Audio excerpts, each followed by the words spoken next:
The Sue Gray report has just been published. The Prime Minister is now reviewing the information.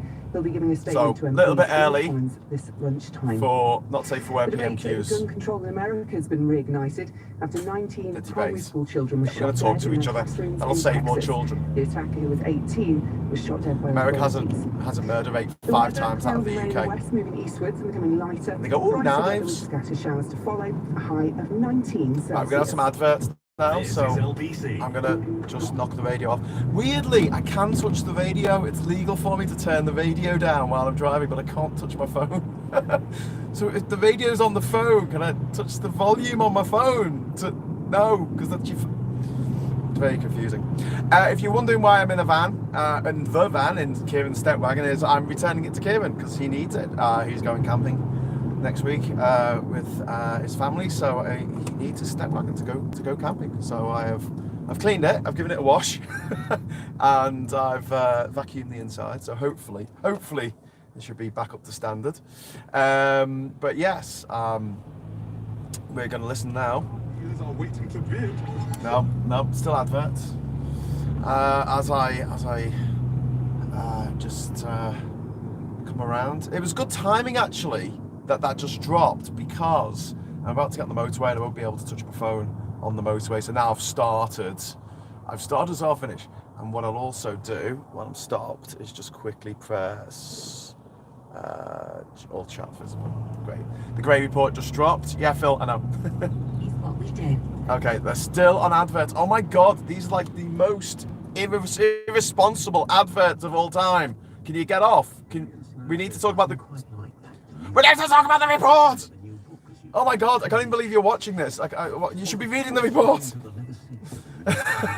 This is so frustrating. I thought, oh yeah, I'll take the van back on Wednesday and I'll do PMQs while I'm driving, and then the bloody Sue Gray report comes out, doesn't it? Best laid plans of mice and men. Right. Okay. Coming up to the motorway, peeps. Coming up to the motorway. Spirit of the Mind or Spirit of the Danube. Search Saga Spirit River Cruises. Saga. By the way, if the sounds, if there's any problems with the sound, let me know and I'll pull over at the services.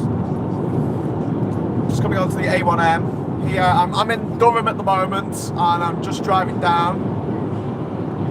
What does NFSW? Oh, for God's sake! Not safe for work. Sorry, I did that in a hurry.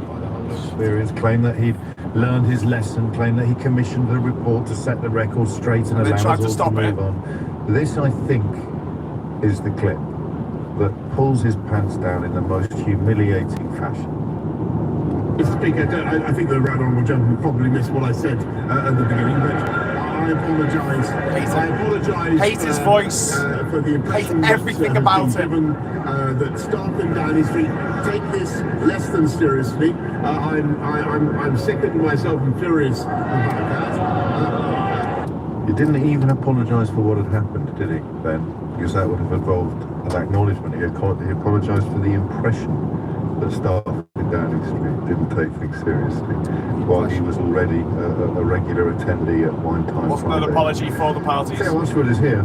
Now, Theo Ashford, as you may have noticed over the years together on this program, it can be of a rather excitable disposition on occasions. But I tell you, when push really comes to shove, the man is a machine.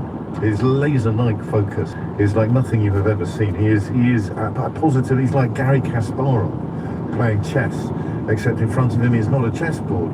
In front of him is a collection of photographs. Theo, talk to me. I've laid them all out. So we've got photographs from the 13th of November 2020, which is of course the Lee Kane leaving drinks, and then we've also got photographs from the 19th of June 2020, which is the Prime Minister's birthday party. In the photographs from the 13th of November, which bear striking resemblance, 300 of course, photos, where the rest of them? ITV News revealed earlier in the week. You can see bottles of wine laid out on the table. There are some. There's a ministerial red box belonging to the Prime Minister. Yeah, we saw that yesterday. Chair, and he's seen grinning with. There were 300 photos. Where are the rest of the photos? With wine, and of course, those around the Prime Minister are blurred out. Their identities blurred out. That was always the commitment from Number 10, not to reveal their identities. Moving on to the June the 2020 party, actually going back in time, is a picture of the cabinet room. and in it there are jugs of orange juice laid out, packets of sandwiches, hate him! and then there's also, from looking at the This is pictures, when we couldn't bury my friend just trying to see there's some, with the funeral that we wine wanted as to well, give him. I think. And then this is in the cabinet room. Simon Case, the cabinet secretary, is pictured. Other members, other people attending, they have their faces blurred out, and then Simon Case looking at Boris Johnson as he holds up what looks like a can of drink, and then he has some food in his hand, and then there looks to be there's a large television screen at the end of the room with both men looking at it. I don't know whether it's clear that somebody has Wish I could just show you the pictures. It will be a lot easier. And these are I've just put a pen over the most perhaps most damning. Sue Gray saying in her second conclusion, it's also clear from the outcome of the police investigation that a large number of individuals, 83, who attended these events breached COVID regulations and therefore COVID guidance. She says, I've already commented in my update on what I found to be the failures of leadership and judgment in number 10 and the Cabinet Office. The events that I investigated were attended by leaders in government. Many of these events should not have been allowed to happen. It is also the case that some of the more junior civil servants believe that their involvement in some of these events was permitted given the attendance of senior leaders. The senior leadership at the centre, both political and official, that's a reference of course to Boris Johnson, the political, Simon Case, the official, must bear responsibility for this culture. And then I just jump to conclusion number 5, and she concludes, I found that some staff had witnessed or been subjected to behaviours at work which they had felt concerned about, but at times felt unable to raise properly. I was made aware of multiple examples of a lack of respect and poor treatment of security and cleaning staff. This was unacceptable. I am reassured to see that steps have since been taken to introduce more easily accessible means by which to raise concerns We're learning lessons. Fuck off. Fuck off learning lessons. Get that fucking syphilitic bag of custard, drag the cunt out of number 10 and throw him in a fucking jail cell. Repeatedly came to the comments, and he said, I have been given assurances that all the rules and the guidance was followed. Yeah, but people were trying to blow the whistle on this stuff, going by the conclusion from Sue Gray. They were trying to say that they were uncomfortable about what was happening, and they didn't feel unable to make their voices heard. So that's, and then finally, I'm just saying... finally, it's 37 pages. 37 pages, sorry. Conclusion number 7. Carry on. The matter of what disciplinary action should now take place is outside of the scope of this report and is for others to consider. Nothing set out in this report can be taken as fucking blancmange. Fucking resign. Is a fact appropriate for such a purpose. However, I do offer a reflection. While there is no excuse for some of the behaviour set out here, it is important to acknowledge that those in the most junior positions attended gathering which their seniors were present or indeed organised. Theo, that's your first glimpse, if you like, at the Sue Gray report. And of course, as we've observed many times, the bigger the gap between the first revelations. I want to know every single fucking party. I want to know the names of everyone at these fucking parties. I want to see all 300 fucking pictures, and I want that cunt to resign. The longer it goes on, the more it dissipates. So there isn't anything in there that wasn't really already in the outside, except, as you pointed out, perhaps the suggestion that staff were trying to blow the whistle while Boris Johnson was standing up in the House of Commons claiming that everyone was obeying the rules and that he was there are some emails, James, which I'll try and fill it in. You have a little speaking. There's no rush, because I'm delighted to say my newish LBC colleague Andrew Marr is on the line, on the screen even, limbering newish but very elderly. Well, if I may, Andrew Marr, I will draw upon the vintage that you just referred to and ask you to put today's events and of course the broader scandal into some sort of context or perspective with relation to other issues of political misconduct that you've covered over the years. Well, I've followed a lot of sexual and financial scandals in politics for 40 years. I've seen ministerial resignations, and I have smelt the stench of the death of governments, the fall of Margaret Thatcher, the end of the Blair government, the fall of Gordon Brown, and many, many more, the great dramas during the last Street debate under John Major. There has never been anything remotely like this. In other words, egregious, stinking behaviour at the heart of government, and the rest of the country was trying to do the right thing. Yeah. I think the most important, I was very, very interested in Theo's analysis, a very, very good. Can't read an essay while I'm driving, guys. Sorry. But I think the single line that matters most is right at the beginning, finding conclusion number 2, and she says, whatever the initial intent, what took place at many of these gatherings and the way they developed was not in line with COVID guidance at the time. Boris Johnson said again and again, no rules were broken. We have it in absolute black and white from Sue Gray herself. Rules were broken again and again and again. No rules and the were culture, this business of the, fucking the lying. junior civil Fucking lying servants to being fucking unable to report Parliament. what they felt was inappropriate. We heard Lying yesterday to about us, custodians lying to the who didn't people, like the look of these lying to parties the being Queen, mocked by people lying who to his the fucking culture is wives, what I describe again as lying to stinking. his employees, The, employers, the lying to likelihood of everyone. anything like this unfolding under any of the other prime ministers you've just mentioned? I know this is a bit of a counterfactual, but is there something unique about Downing Street in its current iteration, Yes. or could this Run by a cunt. fraying at the edges have become Worse than any endemic cunt that's under come any other before. prime minister that you Worse than could talk to? Thatcher. I really Worse can't than imagine Cameron. it. Worse There's than a May. There's a sad bit almost, James, at the end where Sue Gray says she sort of sticks up for the civil servants, and she says, you know, she's still proud to be a civil servant, and she says many dismayed this behaviour took place. Public have a right to expect much higher standards. It is my firm belief, however, that these events did not reflect the prevailing culture in government and the civil service at the time. In other words, outside Downing Street, outside number 10, we still have an uncorrupted, well-behaving civil servants outside the centre. Now, Margaret Thatcher ran number 10, ran the Downing Street machine with a rod of iron. She had very high standards. Iron. Everybody worked extremely It's not hard. like iron. There was certainly no kind of drunkenness. Same thing I would say in a very different way with, Tony Blair. He had this sofa government he was described, a bit too informal, call me Tony, and all the rest of it. But these were very, very hard-working, serious people doing their utmost. No, in answer to your question, I can't understand this. I can't believe this would have happened under any other regimes that I've The ever whole lived through. of Sort number of 10 sense of being contagion, fucking drunk off isn't their there? face. I mean, in a half past national 12 for the emergency. statement. PMQs will be interesting. I'll put you In on the a spot, national actually. If you were Keir emergency. Starmer, what question would you ask about PMQs in I would 20 I would minutes? This ask isn't him- hypothetical. I would ask This is him, what Prime fucking Minister, happens. When you told the House of Commons, and then give a series of dates, that no rules were broken, were you deliberately misleading us? Because we have this weird thing in our constitution that in the end, the only thing people have to resign for is deliberately misleading Parliament. And I think this goes to the Privileges Committee, which is going to be quite tough for him, I think. And I think that is the single lethal line of attack. The Privilege Committee, I don't think Did you starts like for a this? fortnight, does it? I mean, gonna say he was It'll start accidentally shortly mistaken. after June the 6th. so still, I mean, there's more delay, more that's a kicking of cans. So today, that will not signal the end of the saga, regardless of what transpires in the Commons later today. If you could just talk us through briefly the choreography of what happens next, Andrew.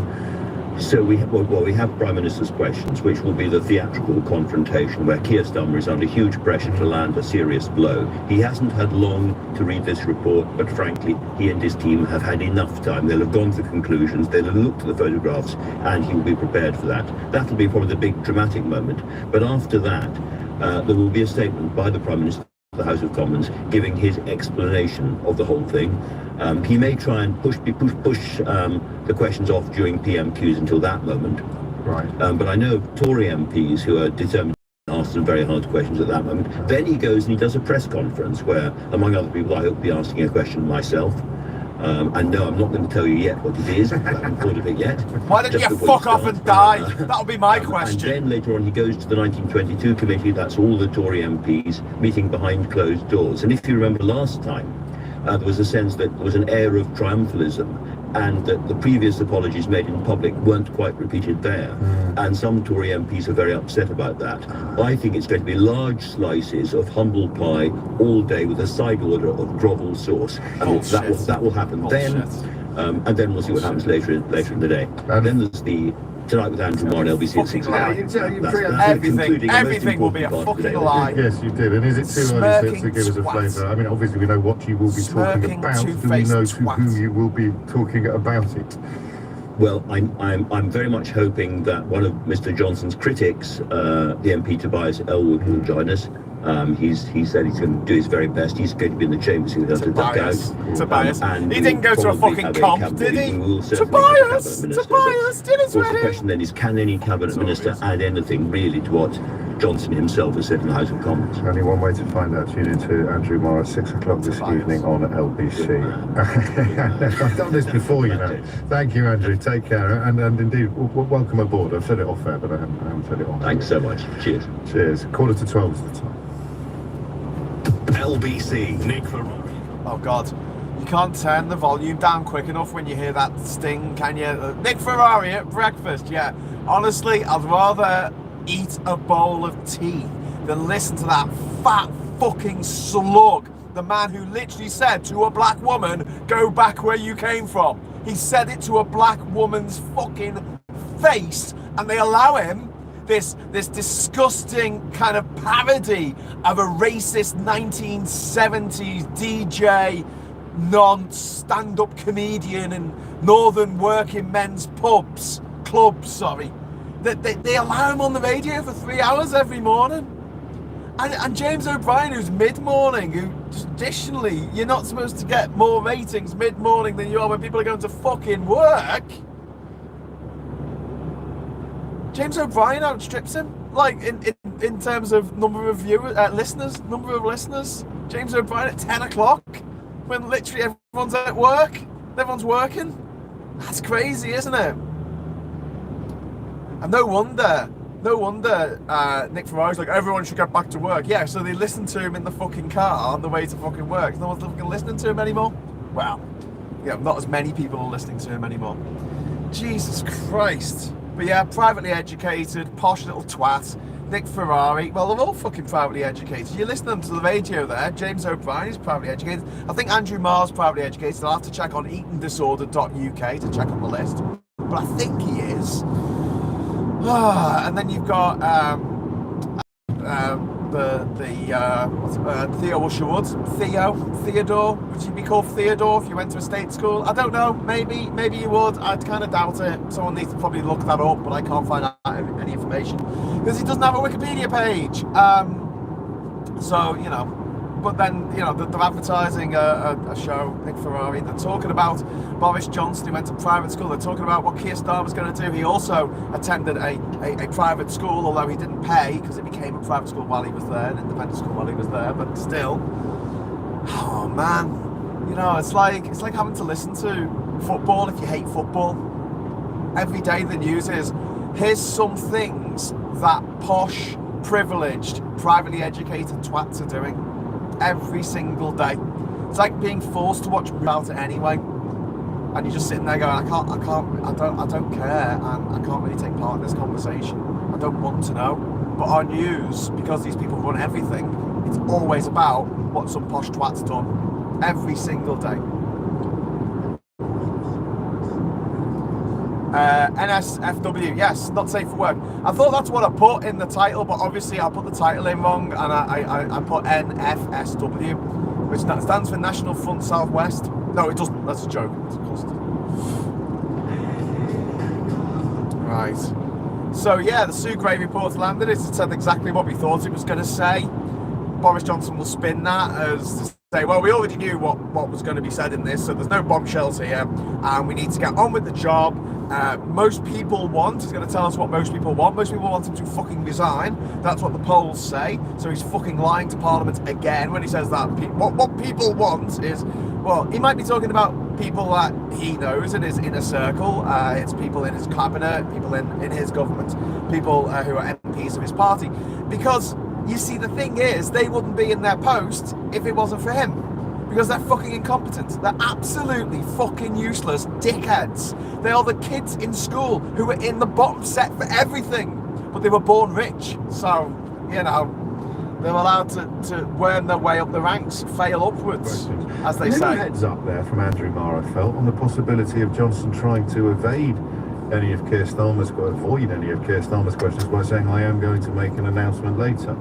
I will be making a statement on this subject at 12:30. I don't know whether that would work as a gambit for Boris Johnson, but important to note the possibility that it may occur. And an awful lot of love for Andrew Marr's turn of phrase, humble pie with a side of grovel sauce is going to be on the Boris Johnson menu for the rest of today. Theo, of course, is still with us. And still, I mean, leafing through these. We had parties. I was brilliant, and we all had a damn good time. What have you snaffled out? Just got to page 9. The party, the 20th of May 2020, gathering in the garden of number 10, and this was the bring your own booze email from Principal Private Secretary Martin Reynolds at the time. And it actually turns out, Super 8 uncovered that preparations didn't start with that email. Preparations for this party actually began in an email sent on the 13th of May by an unnamed number 10 official saying, "Hi all, it's meant to be nice weather next week, so should we try and do socially distanced drinks in the garden on Wednesday or Thursday? We can open it up to anyone else who is in the house on that day." What's particularly interesting though about this event is that actually Lee Kane, who was the number 10 Director of Communications, wrote a It's the response really to important Martin jobs that Reynolds really needs to be email done, on and the he needs 20th to of drink May enough saying, to get them "I'm done. sure it'll be fine. Press We might have officers. a gesture, but a 200 waiting odd press person invitation releases. for drinks in the garden with number 10 is somewhat of a comms risk in the current environment." Lee Kane says he subsequently, I'm quoting from the report here, spoke to Martin Reynolds and advised him that the event should be cancelled. Martin Reynolds does not recall any such conversation. In addition, Donald Cummings has also said that he too raised concerns in writing. We have not found any documentary evidence of this. And you'll just remember... Just hang on, just for people who aren't as au fait with the rubric as you are, Martin Reynolds is recently... Principal Private Secretary, he's the one, he's going for the... He's been recently touted as a Saudi Arabia. to Saudi Arabia, Yes. which is seen as a fairly plum appointment. Lee Kane is in Failing the upwards. No, he's working in the private sector. but he's not still He's looking not, for a no. knighthood or so. The fellow who says he raised it, on the record, no longer under the Boris Johnson umbrella, the fellow says, well, I have no memory of that whatsoever, about to become an ambassador. Yes. Yes. There's another interesting line in... Yes. Saudi Arabia. In points 27 and points 28. Now, We number have 10 favourites. Carry on. So in point 27 and 28. Now, Subre turns to this idea that's been put out by number 10 and those who support, and I'm sure we're going to hear it today from Conservative MPs back in Boris Johnson, that number 10 is a special building. It's also the Prime Minister's home. You've got people working very long hours. Long hours. There's a lot of stress, and that actually people Press need to department. be able to unwind. Very important press But- department. I mean, you're right, we will hear that, We but will. it doesn't make any sense But- whatsoever. VIP I was speaking to a day. fellow in a fire station earlier, you'd have loved to bring a six-pack. We've got to make a press release for tomorrow afternoon. Quick, one page of A4, one side of A4. We'll make most of it the headline. Press release, got to be written. Petitions. However, she goes on to say in point 28, those challenges also apply to key and frontline workers across the country who are working under equally, if not more demanding conditions. What, than a fucking press office? I fucking think so. Those challenges. A press office, boys and girls. To key and frontline Journalists workers across the country writing who are one-page working under equally, press if not more releases demanding for their client conditions. journalists Oh, no, I didn't finish in the that. press. Often at risk, so that's Prostitutes. it's important to remember the Prostitution. stringency, It's not even a real fucking job. Over the relevant periods, and that criminal sanctions will apply to many of those found to be in breach of them. The hardship under which citizens across the country worked, lived and sadly even died while observing the government's regulations and guidance rigorously There it is. are known only too well. There it is. And not for the first time. The events actually following where our callers have already led, Philip in Greenwich pointing out that as a firefighter, the idea that they were doing more important or more stressful work. More stressful work in the For press someone office. to swallow, but In the the idea fucking that press they're office, doing boys this and girls. insurmountable The stuff press was office. patently ridiculous. Fucking Can I pick a bit? bullshit. I've got some as well. This is a good one. It's This a is the fucking party on jolly June of a 18th, job. 2020. That was the first You could lockdown. do it. I could Anyway, do it. The man in the fucking moon could hardest. do it. This is a description of one party. There was excessive Fucking alcohol stressful consumption job. by some individuals, one of whom was sick. You've actually got chumdering going on now in Downing Street Wow. during lockdown. Wow. There was a minor altercation At a party. during the first lockdown at Downing Street. Wide up the And finally, walls. the last member of staff who Swings stayed to broken. tidy up left at 1 a.m? No. 2 a.m? No. 3 a.m? No. 13 minutes after 3 in the morning. Fucking That's a hell. work gathering, remember? Fucking hell. How can anyone still vote for these cunts? How debased do you have to be? How much of a sub do you have to be to lay there and be defecated on by these posh cunts? And you're like, oh, thank you, I want more. Please literally shit on me. I will vote for you forever, my love. Damien, look at me, Damien. It's all for you. No support whatsoever. Fucking stands. A fight. There's no Tory voters left anymore. It's just Johnson stands. All perfectly Fucking normal nutters. gathering. Theo, anything else? No, I'll keep. What am I going to do? I'm live on the radio. At least I'm not late for PMQs this week. I'm Hello to anyone just joining me. Well, we won't bring you any further. Driving down to London and drop the van off. From this one individual was Kieran. sick. There was a minor altercation between two individuals. Then I'm going to go to Parliament. One of my favourite commentators. Go and on the shut good side of up Boris things, Johnson. tweeted rather cryptically, having scanned the conclusions, it feels like watching Aston Villa go 2-up against Manchester City with 20 minutes to go. What happens in the next 20 minutes? Of course, we are about to find out, beginning with PMQs, which should kick off in the next 2 or 3 minutes. Theo's got his hand in the air. Yes, just bringing you up to date with the 16th of April 2021, which was the James Slack leaving do. Just remind us where James Slack is now. He works at the Sun newspaper. And how comprehensive has the Sun's coverage of these parties been, or how comprehensive was it in the early days of so-called Partygate? So I think if you were reading in the early days of the Partygate scanning, you might have been, and you wanted every detail, James, you might be turning to the Daily Mirror and the news edition show. All the times, actually. I love the way Theo Washwood tries to be diplomatic. The fellow you mentioned, James Slack, is now Fucking deputy scum. editor of the Sun. The scum newspaper. From political editor of the Daily Mail. The hired by Theresa May. So Theresa May, having been political editor of the Daily Mail, stayed in post. And then crucially, of course, was he at this, because the Sun also had a massive party that was almost certainly in breach of the law, but don't worry everybody, because they investigated it themselves. The Sun newspaper investigated the party themselves, at which at least 2 couples were reportedly caught in flagrante delicto, and they investigated themselves, and all Grubby the little appropriate fuckers. actions were Grubby taken. little So, you know, fuckers. say what you like about the man, he surrounds himself with stand-up guys. What have you found? So this was a party that James Slack had for his leaving on the 16th. It also rolled into the digital team's party. It says So we're now describing a scenario in which there were so many parties that they sometimes blended into each other. There used to be a club in Manchester called DeVille's, and they would have quite hardcore techno in one room and a happy house in the other room, and occasionally you get caught in a corridor in between, and you'd have the bass line coming from one room and the piano chords coming from the other room, and you've got this remarkable hybrid of music, and that's what happened here. 2 parties unfolding separately ended up merging. So finding fun to me with that registration place. was consumed by some. Must be Dominic Following the Cummings. speeches, some staff returned to work, but others continued chatting and drinking. They remained for some time and were present in the building, was being locked down for the evening, but still present, were asked to leave the building by a number 10 custodian. The group then moved into the number 10 garden. No place at the front either. So, There was mingling between the 2 events, with some staff moving up and down the stairs in between the basement and the press office. The 2 groups eventually joined together in the garden. Shortly before 9:30, there were 20 people present in the garden with a number of bottles of alcohol. A number of individuals gathered near a child's swing slide in the garden, damaging it by leaning on it and playing with it. This was noticed the next morning. At this time, the custodian staff at number 10 continued to lock down the building.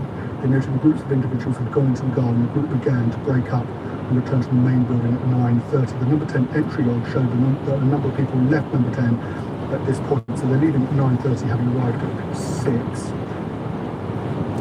They were encouraged by a custodian to use the rear exit of number 10. So let's chuck it out, Tom. Yeah. That's like ding, ding, ding, last orders, please, gentlemen. Time, gentlemen, please. Time, gentlemen, please. This is happening in Downing Street during lockdown. Yes, so some individuals remained in the building and carried on drinking alcohol. Well, you couldn't be with your dying nan. That's called a lock-in. While They had a you lock-in. could not be They had a with lock-in your at Downing Street dying during the lockdown. nan. A lock-in during lockdown. There's your headline. If there was a newspaper in the country with the guts to write it. So exit logs show that some left after midnight and others between 01:45 and 02:45. Two members of staff stayed later. And this is one thing we need to remind us, this is Boris Johnson's house. So if he was, minded on even a matter of principle to object to it, he's only got to go downstairs in his wee willy winky nightshirt and hat. And of course, here we go, here he is, let's go. Cunt! Summon the cunt! Quick! Go to the House of Parliament! Oh, so we're not going. Where the cunt is! My apologies. Apparently there was cheering in the I chamber. was just going to say the last person in that party, Prince Philip's party, left up 3 minutes. Cheering in the chamber. That's well, not Prince Philip's party. The party Cheering, before cheering Say that time for a again. guy who broke the fucking law again and again and again, and they're fucking cheering for him. That's the last time you Gobshites. One person left. Terrible, terrible humans. Bad That's the exit humans. one, so that's Hugo would have had access Flawed, to that. And so, of course, shitty was Boris Johnson, if he humans. was minded to. Running A our few people fucking suggesting that country into the hashtag ground. Chundergate needs to be, but I disagree actually. I tried to inject a little bit of levity. I'm sure most of it falls flat by the time it comes out of your radio, but this is really, really, really serious stuff, especially when you think back to some of the calls that we took half an hour ago from people who were enjoying the worst sort of privations and experiences by dint of actually doing their best to follow the rules and follow the guidance and follow the regulations, the guidance that Matt Hancock resigned after breaching, the sort of spirit of the situation that Allegra Stratton resigned after breaching, all while Boris Johnson was claiming that nothing had gone wrong, all guidance had been observed and that there was absolutely no case to answer. So I've said it before and I'll say it again. Here is the line you need to remember. He wasn't sorry when you didn't know, and he's only sorry that you do. And the man of whom I speak, Boris Johnson, is poised to get to his feet in the House of Commons to open proceedings for today's PMQs. Cunt! About the reports. Shut up, the cunt! fatal shooting in Fuck a you, Texan cunt! primary school. Fuck like you Our care. thoughts with all those affected by this Fuck horrific off. attack. Mr. Speaker, yesterday I welcomed Cunt. the Emir of Qatar to Downing Street. It's excellent news that Qatar announced it will invest up to £10 billion In slavery! In slavery! £10 billion invested in slavery it will support our green economy in Qatar, that state that still has slavery. I had meetings with ministerial colleagues and others. In addition to my duties in this house, I shall have Duties. further such meetings. Got one duty, mate, that's to fuck off. Thank you, Mr. Speaker. Cambridge is one of the most expensive places to live in the country, but unlike many cheaper places, NHS workers in the city get no high cost of living supplement. So NHS workers in Cambridge pay higher rents than NHS workers in outer London boroughs like Redbridge and Croydon and Bexley and Barking, and yet they get paid 15% less. This makes it very difficult for the NHS in Cambridge, including Addenbrooke's Hospital, to retain and recruit staff. Will my right honourable friend the Prime Minister work with me to make sure that NHS workers in South Cambridgeshire and Cambridge get paid fairly? Prime Minister. How about they all get paid honourable fairly? friend is a fantastic champion for his constituents. have to and use for, fucking Tory food banks. And we're very proud of Conservative our food NHS, banks. and that's why we're putting record investment in The workhouses Mr. Speaker, of the and 21st century. I hope that the independent NHS pay Oh, review fuck body, off, you will listen cunt. carefully Fuck and off, put my honourable you friends to horrible justice. little Caligula Welcome bastard. the Leader of the Opposition, Keir Starmer. Like, Starmer, fucking get the stiletto out, mate. Thank you, Mr. Speaker, and Right my between thoughts the eyes, also, and please. I know the thoughts of the whole House Right between the eyes. are with the families of the victims of yesterday's school shooting in Texas. 19 children have died, some Yep. as young as 7, Sacrificed. and 2 Sacrificed adults believed to be teachers. the American It love is of an the gun. unspeakable tragedy, and our hearts Avoidable are with tragedy. the American people. A completely 100% avoidable Last tragedy. weekend marked the anniversary of both the Manchester bombing and the murder of Lee Rigby, and we remember them this year as we do every year. And today is also the anniversary of the killing of George Floyd, a reminder that we must all tackle the racism that is still experienced by so many in our country and beyond.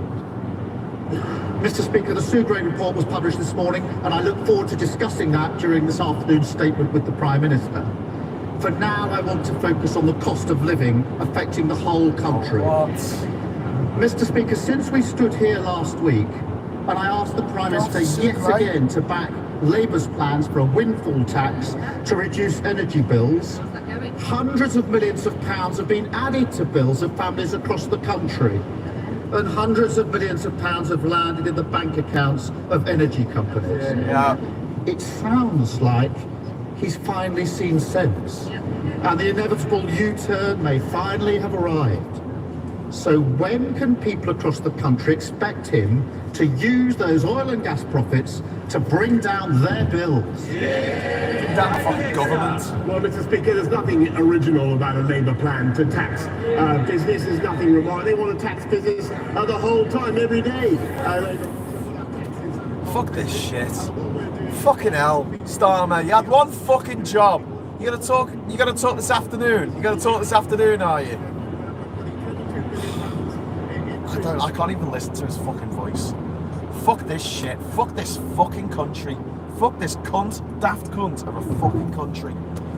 I think what's happened there, maybe, to give Starmer the benefit of the doubt, which I don't know if he deserves, basically, he knew that if he brought up Sue Gray's report, he would just refer to a statement that he was going to make to the House, that Boris Johnson was going to make to the House after question time. Listen to the party office. Fuck off. 15 tax rises and it pretends they're a low tax government.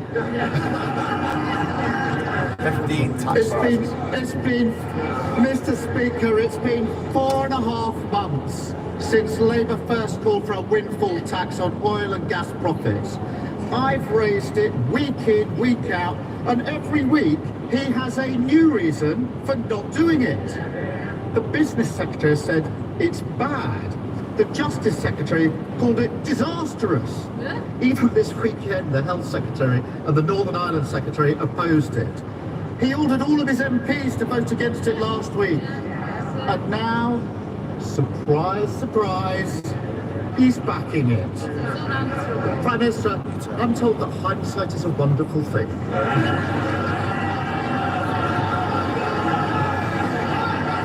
But Mr. Speaker, whilst he dithered and delayed, households across the country suffered when they didn't need to. Yep. What? Missed that.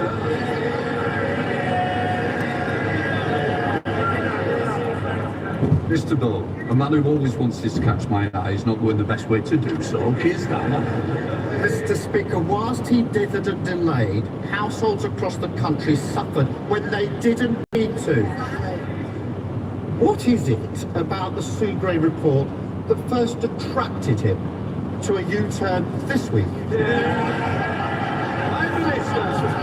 Mr. Speaker, Fuck you. That's quite good. That was quite good. That was quite good. There's no surprise about Labour's lust to put up taxes. There's nothing original about that it. you've done 15 times, you cunt. Fuck off, you fucking blob. Shut up, you absolute fucking... You want to confiscate other people's assets? This is the man who takes money off us, off the taxpayer, and gives it to his rich mates. Some of whom are not even fucking British. He gives our money to his mates in fucking the press, so he gets good news stories. So that the Mail ignores Partygate. So that the Sun ignores Partygate. Fucking vile little cock. Vile little fucking penis. A pube of a man. Fucking syphilitic bag of custard. Hasn't got a fucking original thought in his head. He might actually get his head out of the sand, but obviously not. The reality is that every day of his dithering and his delay, £53 million has been added to Britain's household bills. Whilst he's distracted trying to save his own job, the country has been counting the cost. But complacency is nothing new for this government. Back in October, the Chancellor delivered a mini-budget that has to be reread to be believed. With inflation already climbing, he said that he understood people were concerned about it and the government was ready to act. Since then, inflation has risen to a 40-year high, the highest rate of any G7 country. If the government was so ready to act 6 months ago, why hasn't it? Mr. Speaker, the government has acted, and my right old friend... Oh, really? What have you done? Fuck This all. is the government that not only... We have done something. We We've done not fuck only all. put in the living wage, That's Mr. something. Speaker. It was a conservative institution, but we've now raised it by a record amount. We've raised it by £1,000. Raised national insurance by a record amount, you cock. You vile little fucking piece of phlegm. Mr. Speaker. Thanks to the measures, the £9.1 billion we've already put in to support people's costs of heating. We're abating the costs of fuel for people up and down the country. And of course, we're going to do more, Mr. Speaker. We're going to put our arms around the people of this country, just as we did throughout the COVID pandemic. What, while you were fucking partying? While you were partying? While you were fucking partying every fucking Friday night, you cunt! You vile cunt! Mr. Speaker, and that's why we had Oh, shut up, you fucking puddle of mad flesh! Go fuck yourself to death, cunt! Vile fucking cunt! Mr. Speaker, it wasn't just the Chancellor back in September. The Prime Minister called fears about inflation unfounded. He was the last person to spot the cost of living crisis, just as he's the last person to back Labour's plan to help people through it. And Mr. Speaker, it wasn't just on inflation that they got it badly wrong. In the same speech, the Chancellor boasted about growth.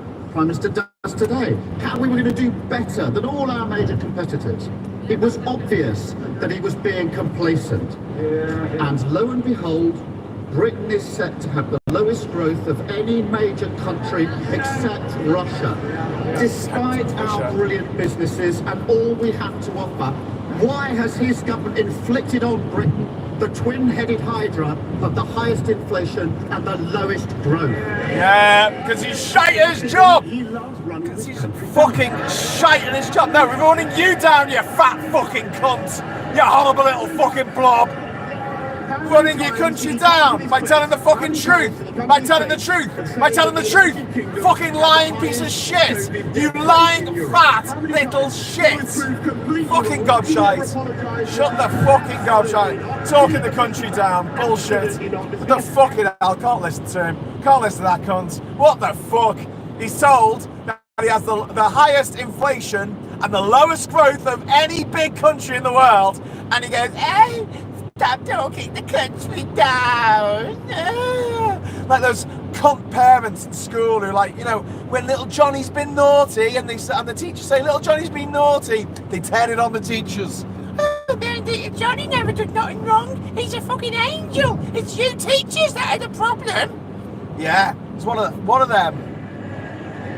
And it wasn't just complacency on Labour's windfall tax, which he's now backing. It wasn't just complacency on inflation, which is now through the roof. And it wasn't just complacency on growth, which is now spluttering along at the back of the pack. Because his Chancellor also claimed that people should keep more of the rewards of their efforts. And then he put their taxes up. So does the Prime Minister want to explain to hard-working people whose wages are running out sooner and sooner each month and who are facing astronomical bills and prices, just how his 15 tax rises since taking office have helped them to keep more of their rewards in their pocket? 15 tax rises. What we're doing 15 fucking tax rises. Yeah, miserable little cunt. He'll be alright, he's rich. He was born rich. He was spat out of his mum's twat into a pile of fucking money, this cunt. And look at him. Look at him now, eh? Fucking Prime Minister. Talk about failing upwards. What did he do as Mayor of London? Nothing. He didn't start Crossrail. He didn't start the fucking Olympics. He was there to take the credit for it. Made it possible by raising taxes. By squeezing the middle. Sensible steps. Sensible steps. Our economy throughout COVID. To protect our economy. The slowest growing economy. The slowest growing economy of any big country. Slowest growing economy of any big country. You're fucking shit. It's the economy, dickhead. Just delusional. It's absolutely delusional. Well said, Kia. Last Absolutely week I fucking raised the case of delusional. Phoenix Halliwell, whose kidney condition means he needs daily dialysis and whose energy bill has gone through the roof as a result. I'm glad that as a result, government officials got in touch with Phoenix yesterday And I hope that will result in more support for people who are vulnerable. But it shouldn't be left to Labour to turn up week after week to make him aware of the consequences of his dither and delay. So I want to raise another issue where the government is sleepwalking into disaster. With the summer holidays looming, there are reports that the Home Office already has a backlog of 500,000 passports to issue. That's potentially more than 500,000 people worrying whether they will get away this summer. So can the Prime Minister Shite blue passports. reassure people Shite boring that they blue won't passports. miss out on their holidays due to the failures of his Home Office? Well, I thank you very much, but I can tell you actually that what we're doing is we're massively increasing the speed with which the passport office delivers. Massively increasing. Why is there 500,000 people waiting for fucking passports then, you cunts? To the best of my knowledge, everybody is getting their passport within 4 to 6 weeks, Mr. Speaker. But that is because we are driving the leadership of this country. What? We're driving the leadership? What the fuck is he on about? Never have been possible if we listen to He's just saying the absolute opposite of the reality of the situation. Brexit! He mentioned Brexit. He's going to mention vaccination. Is it going to be Brexit? Now he's going to mention vaccinations. Yep, there you go, vaccines. Oh, fuck off, you fat cunt! God, I've never wanted someone to die so much in my fucking life. This little fat little shite, this little Billy fucking bunter, right, who's grown up to be this fucking grown-up school child. He's now leading the fucking country, and people are gonna celebrate his death. He's done it because he wants to be popular. He does all of this because he wants to be popular, and yet millions, myself included, will fucking party when this cunt carks it. mysteriously not in his place. Voted recently. This is his last question, so I guess he just gets to blither on for 10 minutes. I'm going to allow him to do, because I'm in control of this vehicle, and he can fuck off, and he can keep fucking off until he's in the fucking sea, and he hits a fucking iceberg, and he fucking breaks into two, and he sits at the bottom of the fucking ocean for 50 fucking years.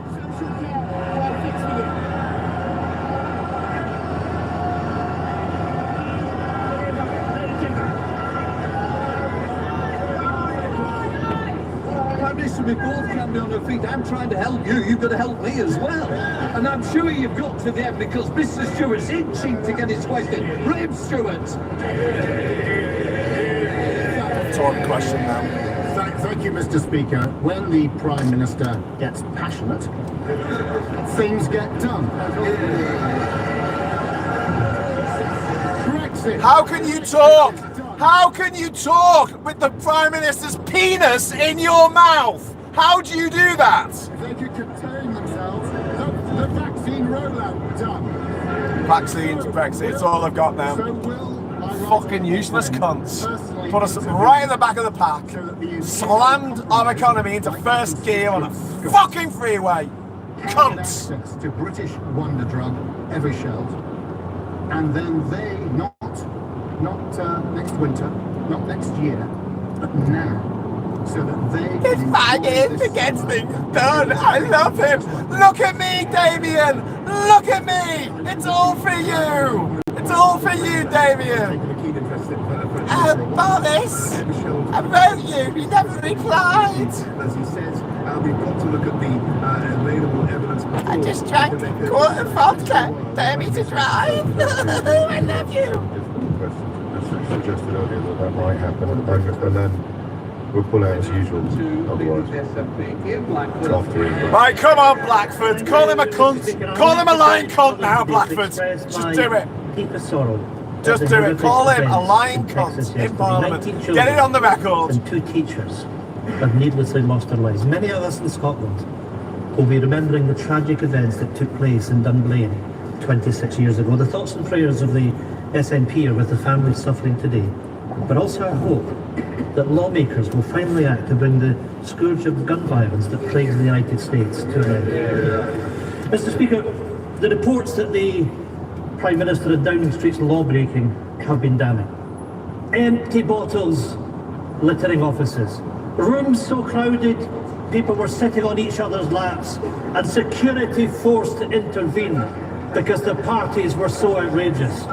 At the centre was the Prime Minister orchestrating it, grabbing a glass for himself in order to toast the partygoers. For 8 months, we've heard every excuse under the sun. But now, we've all seen the damning photo evidence. While people stayed at home to protect the NHS, the Prime Minister was engaging in drinking and debauchery that makes a mockery of the gut-wrenching sacrifices that each and every person made. Will the Prime Minister now take the opportunity and resign? Mr. Speaker, I was going to tell the right honourable gentleman that much as I appreciate his advice, he'll have a further opportunity, which I'm sure he will take with his customary length to debate that matter in the course of the statement which will follow directly after PMQs. I'm not happy. Matters, Mr. Speaker, but it's all a joke to the Prime Minister. The Prime Minister has lost the trust of the public. He has lost what little moral authority he had left. Call him a liar. The Prime Minister has apologised many times, not because he feels any genuine remorse. He still refuses to even admit that there were parties and that he presided over them. He apologised for one simple reason. He got caught. The reality is, no apology will ever be enough for the families of people who lost loved ones.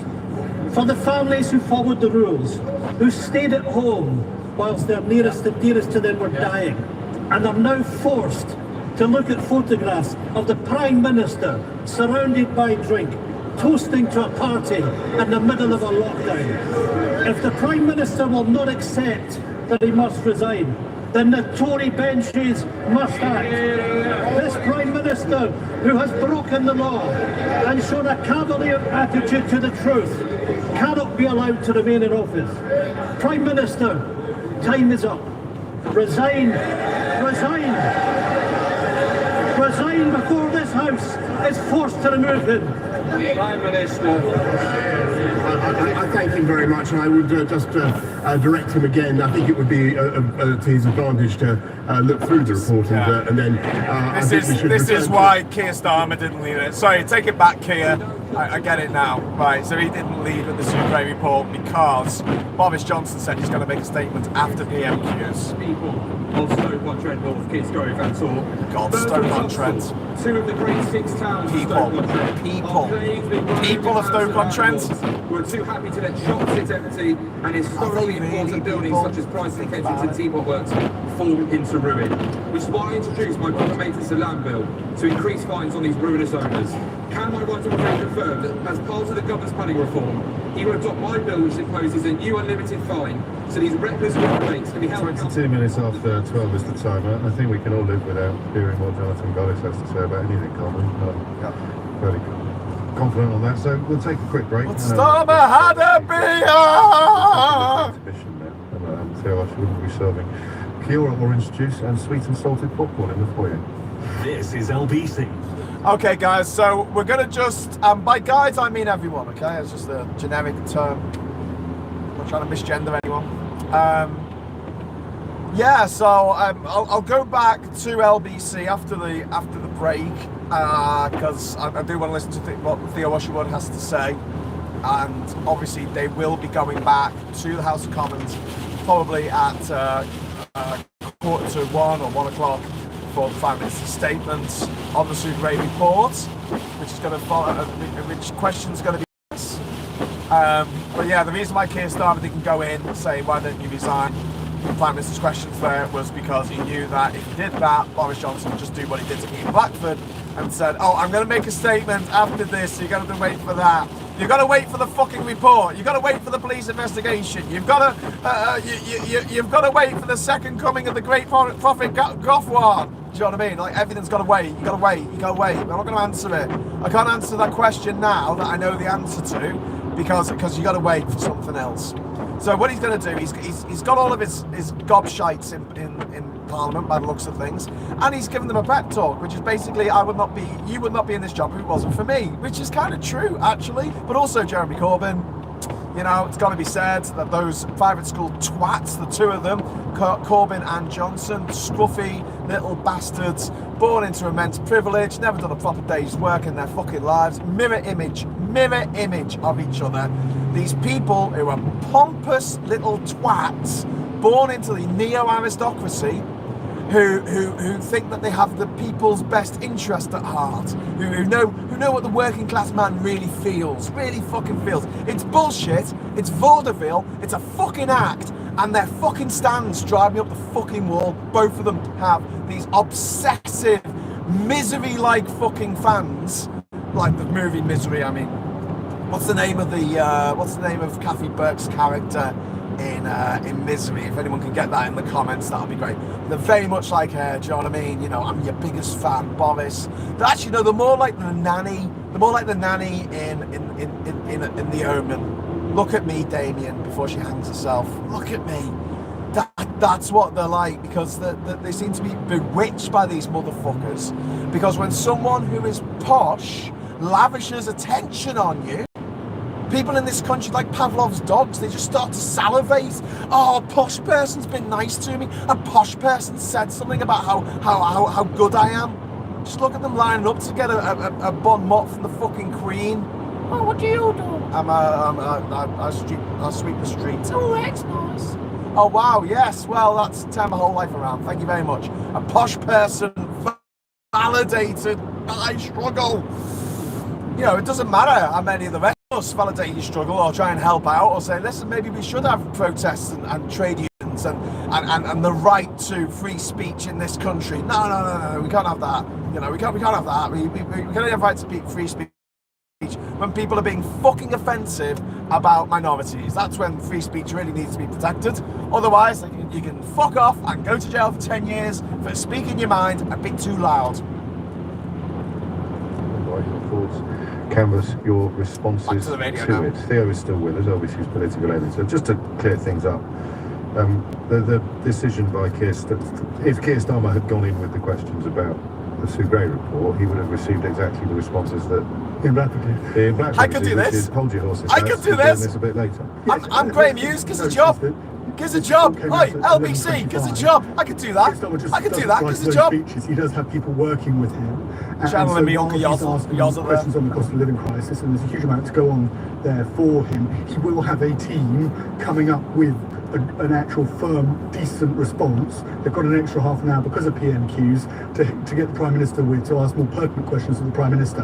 And there's nothing that he can't ask in that 7 or 8 minutes that you're going to hear from him after the Prime Minister's spoken that he couldn't have asked at PMQs. So if people are wondering why didn't he go in on Partygate, he's just given himself some more time. Yes. And also the economy is hugely important.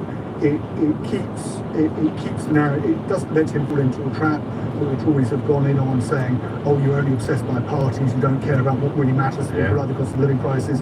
He can say, I dedicated 6 questions to it, and went with the point, you know, now the Prime Minister's announcing an inevitable U-turn when it comes to the windfall tax. This was, of course, an idea first put forward by Lib Dems and Labour a couple of months ago. So, I mean, I'm haunted by your observation earlier that the game is really defined by the absence of anybody waiting to take up the reins from Boris or anybody who could be a viable candidate. But I mean, bearing that in mind, what will Conservative MPs be looking for today? Because that was a dog's dinner of a performance from Boris Johnson at PMQs. There was some cheering at some points, but there were some fairly blank faces, particularly that appalling. I mean, regular listeners to this program will know that I hold no torch for the last leader of the Labour Party, but to call him Vladimir Corbyn while claiming to be the politician of seriousness and heft, the one who can be relied upon to act with gravitas and profundity. Calling the attack line Vladimir was That was just pathetic. Did Corbyn put a KGB agent's son in the House of Lords? We've talked about at these Did he? moments, James, where the Prime Minister Did he take tries money to off the raise Russians spectre of Jeremy Corbyn because they know to scam the that people he of is Britain polled with so badly, the which EU was referendum? No surprise, given that Jeremy Corbyn led the Labour Party to its heaviest defeat in 80 odd years back in 2019. So there's a tactic there in terms of what Boris Johnson is trying to do. Well, that's no, hang on a minute. I mean, I don't Corbyn, you up on Brexit, stuff, really, because vaccines. It's always That's so all he's solid, got. but that's not what we're talking about. Brexit's turned out to be shit. Everyone else is vaccinated, and we lost more people than any other country. Jeremy Corbyn, you wanted Jeremy Corbyn to be Prime Minister, which are valid Except for the political USA. games to Oh my play, God. cards to play. But to call Jeremy Corbyn Vladimir is just ridiculous and pathetic. So there's an idea of just trying to bring the two together as a former leader of the Labour Party. But he's not. He's trying to compare him to Vladimir Putin, isn't he? Yes, he is. But that he's trying to bring them together because he knows how toxic. The last one he did is Jimmy Savile. So when his back is really against the wall, he's like a polecat, isn't he? And he'll abandon all of the rules of decorum, all of the rules of sort of parliamentary respect, and he'll behave as if he's sort of caught in the Queen Vic chucking out time on a Friday night with the landlord coming for him with a hook. So I'd like to see that. Keir Starmer, obviously he went with, as we were expecting him to go, with the cost of living crisis and trying to again do what George Osborne and David Cameron did to Gordon Brown, own it. And they did that. Cameron and Osborne did that so successfully with the 2008 financial crash. Actually, that was a financial crash that was caused on the other side of the world with housing. They had a lot of help from the kind of newspapers that are putting Boris Johnson's current travails on. But we talked about the deficit for 7 years solidly. Yes, we did. And Keir Starmer obviously doesn't want Boris Johnson to be able to simply dismiss this as what the crisis people are facing now as down to the global headwinds of inflation. Boris Johnson holding back actually and revealing details of what this windfall tax when it comes is going to pay for. He doesn't want that ammunition to be overlooked or sullied by what is going to happen today in terms of drawing in all of the negative stuff around Partygate. They want to create some the clear water between what's happening today and then the big announcement, which we'd expect tomorrow into Friday, probably on the announcement when it comes to that windfall tax and the proceeds of that windfall tax. But what was interesting actually in Boris Johnson's response is he says there's nothing original about a Labour plan to tax business. They want to tax business the whole time. Every day Labour wants to put up taxes on business. It's worth just reminding you, James, we're now facing the highest tax burden in this country since World War II. Corporation tax, as things stand, although Rishi Sunak did hint at the Mansion House last week that it might not go ahead, but it's due to go up from 19 pence in the pound to 25 pence in the pound next April, if I remember that correctly. So Boris Johnson, to your earlier point, is trying to make PMQs as political as possible between Labour and the Conservatives, ensuring that his backbenchers, when they're thinking about who their enemy is, aren't looking at him and thinking, well, your leadership's not great. It's that bloke over there, Keir Starmer. Yeah, I mean, I guess the point would be made best by suggesting that if Keir Starmer had called Boris Johnson or Theresa May Adolf, you get an idea of just how inappropriate it is to call Jeremy Corbyn Vladimir, particularly at a time like this. But I call him Adolf Johnson. Yes, where that may well have been. Jeremy Corbyn. This is what Boris Johnson does to people. Where that might have come from, and you'll remember that when Jeremy Corbyn was leader of the Labour Party, we had the Salisbury poisonings. Jeremy Corbyn was at the dispatch box, James, putting forward the same lines. I'm not saying for one moment there was any collusion whatsoever, but he was at the dispatch box on the record putting forward the same line that the British government should, and the British intelligence services should be taking samples from that poisoning and sending it to Russia so they can test trust it. them, the people that had urine pipes in their Olympic Winter Olympic testing laboratory so that they can actually pipe fresh, clean urine into the laboratories and pretend that it belonged to their own athletes. You're quite right. Jeremy Corbyn thought it would be a good idea to send to those people the poisons used in Salisbury in order to ask whether or not they think it was all kosher. What a toxic So just there was two other bits actually I just wanted to pick up on. Can I? Well, I hope so. I'm watching the screen. If the Prime Minister gets to his feet, I'll cut you off in your pride. Just 2 points we didn't look from the report, and I'm really keen we just do the report as thoroughly as possible because it's all going to be about the reaction very shortly, isn't it? Martin Reynolds, we seem to have got away with it in an email, writing and I think particularly the point that you picked up on, and I've tweeted it, if people want to have a look at it, on page 16 of the report, James, that I'd overlooked, where there is where they're looking at, you'll correct me if I'm on November the 13th flat party. Sue Gray says, I was investigating the ABBA party, she didn't use the word ABBA, but it was the ABBA party, in the Downing Street flat. The Metropolitan Police said they were coming along they were going to investigate, and as a result, I halted my inquiries into that particular event. And it's just worth, of course, reminding you, listening to this, anyone listening to this, number 10, the Prime Minister, nor the Prime Minister's wife, were ever fined for that event. Well, that's the one that Cummings thought would do for them as well, letters.com. And now Sue Gray, she also says as she concludes her investigation to that report, she did think about looking back into it. There was some question about whether she should go back and look into it. She doesn't think it would. William Ragg's just gone in with his studs up apparently on the Prime Minister, Conservative MP giving both barrels. Previously been, I'll try and... They do exist, don't they? Roger Gale, William Ragg, Tobias Elwood. Do they matter enough? Are there enough of them? I'm just saying it, not for the question of will there be enough letters. I'm just reminding people listening that there are a few decent people left in the Conservative Party. The number is 180. They can get those posts. And you have to remember there are more than 100 on the government payroll within the Conservative Party. And because there's such broad patronage within the government, you'd expect that most of those 100 wouldn't vote against the Prime Minister in a no-confidence vote. The Prime Minister has said that he would fight a no-confidence vote. And so you're looking only at about 70 or 80 Conservative backbenchers to actually side with Boris Johnson for him to get over the line in a no-confidence vote. And because of the rules about the 1922 committee, he would then be safe from any vote of no-confidence for another year. And then Theresa May wasn't. Does anybody really want it at this particular time? No, indeed. And as you say, it's a presumption even to think that it will reach that point. Here, you've got a fan here. Says, I hear friction between you and Thea. I would trust him over you any day, says Alan. Thank you, Alan. So how long do we think the statement will be? 7 minutes. It's 7 minutes long, and then hear that for 7 minutes. Right. Then you'd probably go to some very senior backbenchers within both sides of the House. They've got one Labour, then Tory Labour, and then that's where you'll listen out for more people like William Ragg speaking out. And you could also listen out, I suspect, as well for those Tory MPs who will say that the Prime Minister's doing a wonderful job.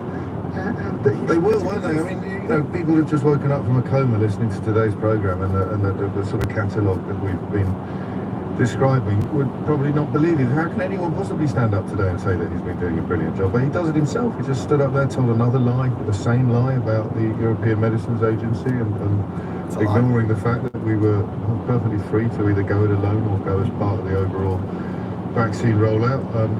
As members of the European Union, I mean, as Starmer said, delusional. That's all he's got about Brexit is lies. Claiming that having low unemployment is an unalloyed good, when of course we have more job vacancies than I think at any point on record. So he can do it, and they will follow. He will stand up and say the moon is made of cheese, and they'll stand up and say, yummy cheese. Bring me more. I don't know about the cheese bit, no, but the point is there are loyal Conservative MPs. And they will, and ultimately, there are two ways to get rid of Boris Johnson. It's either Conservative MPs move against him and try and oust him, or there is a general election, and the people in this country decide actually Boris Johnson to be Prime Minister. Those are the only two ways to... Why would anyone want this guy to be Prime Minister? How cowed do you have to be? It is 12:38. How spineless, how pathetic, human being do you have to be? Boris Johnson about his...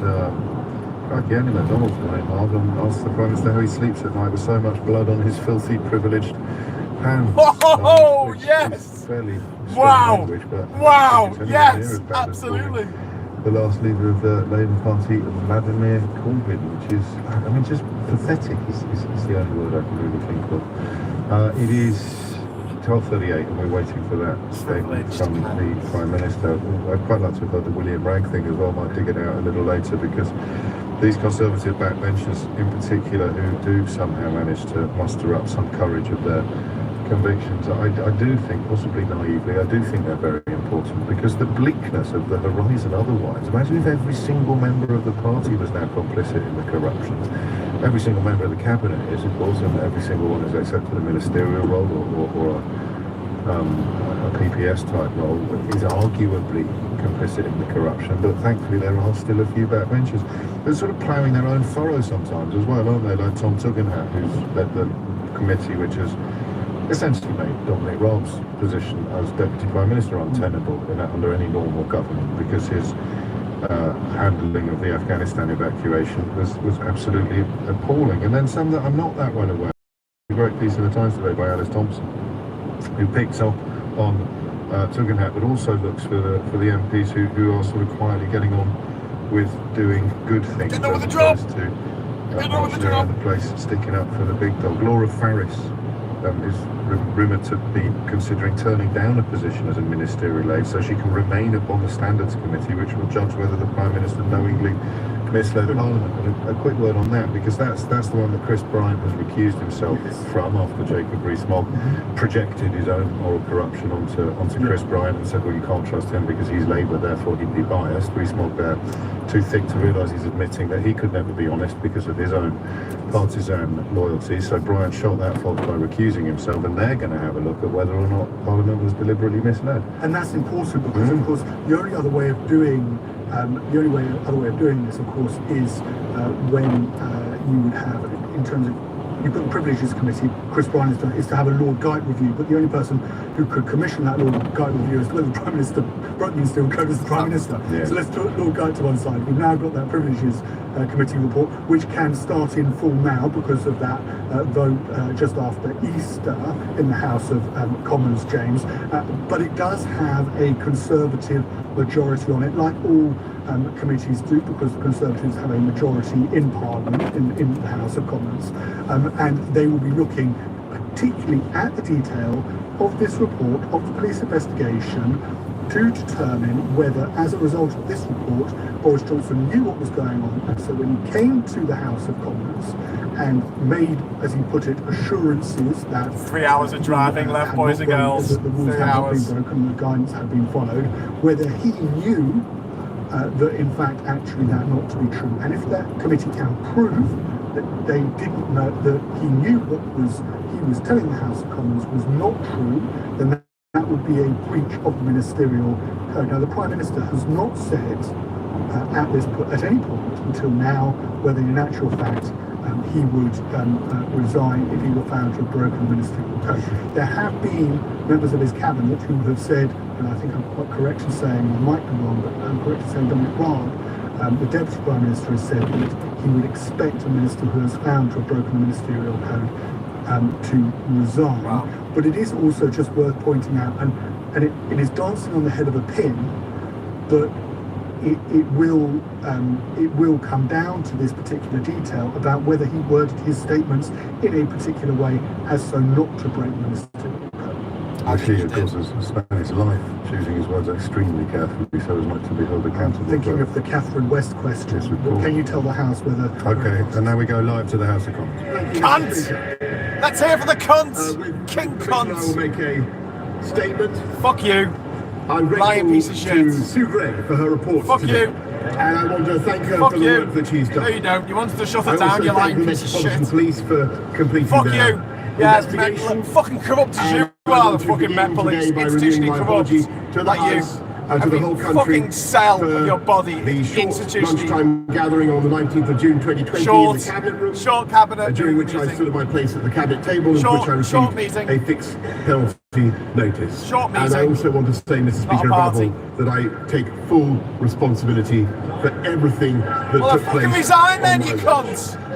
Sue Gray's report has emphasised that it is up to the political leadership in Number 10 to take ultimate responsibility, and of course I do. Okay, resign. But since these Resign, you cunt! This is my first opportunity to set out some of the context. What? And to explain You're working really hard, my aren't you? understanding of what happened and You're working also really hard. Go explain fuck what I yourself. previously Fucking said rat bag. to this house. Fuck you. And it's, You lied. it's important Lied. to set out. You lied to the house.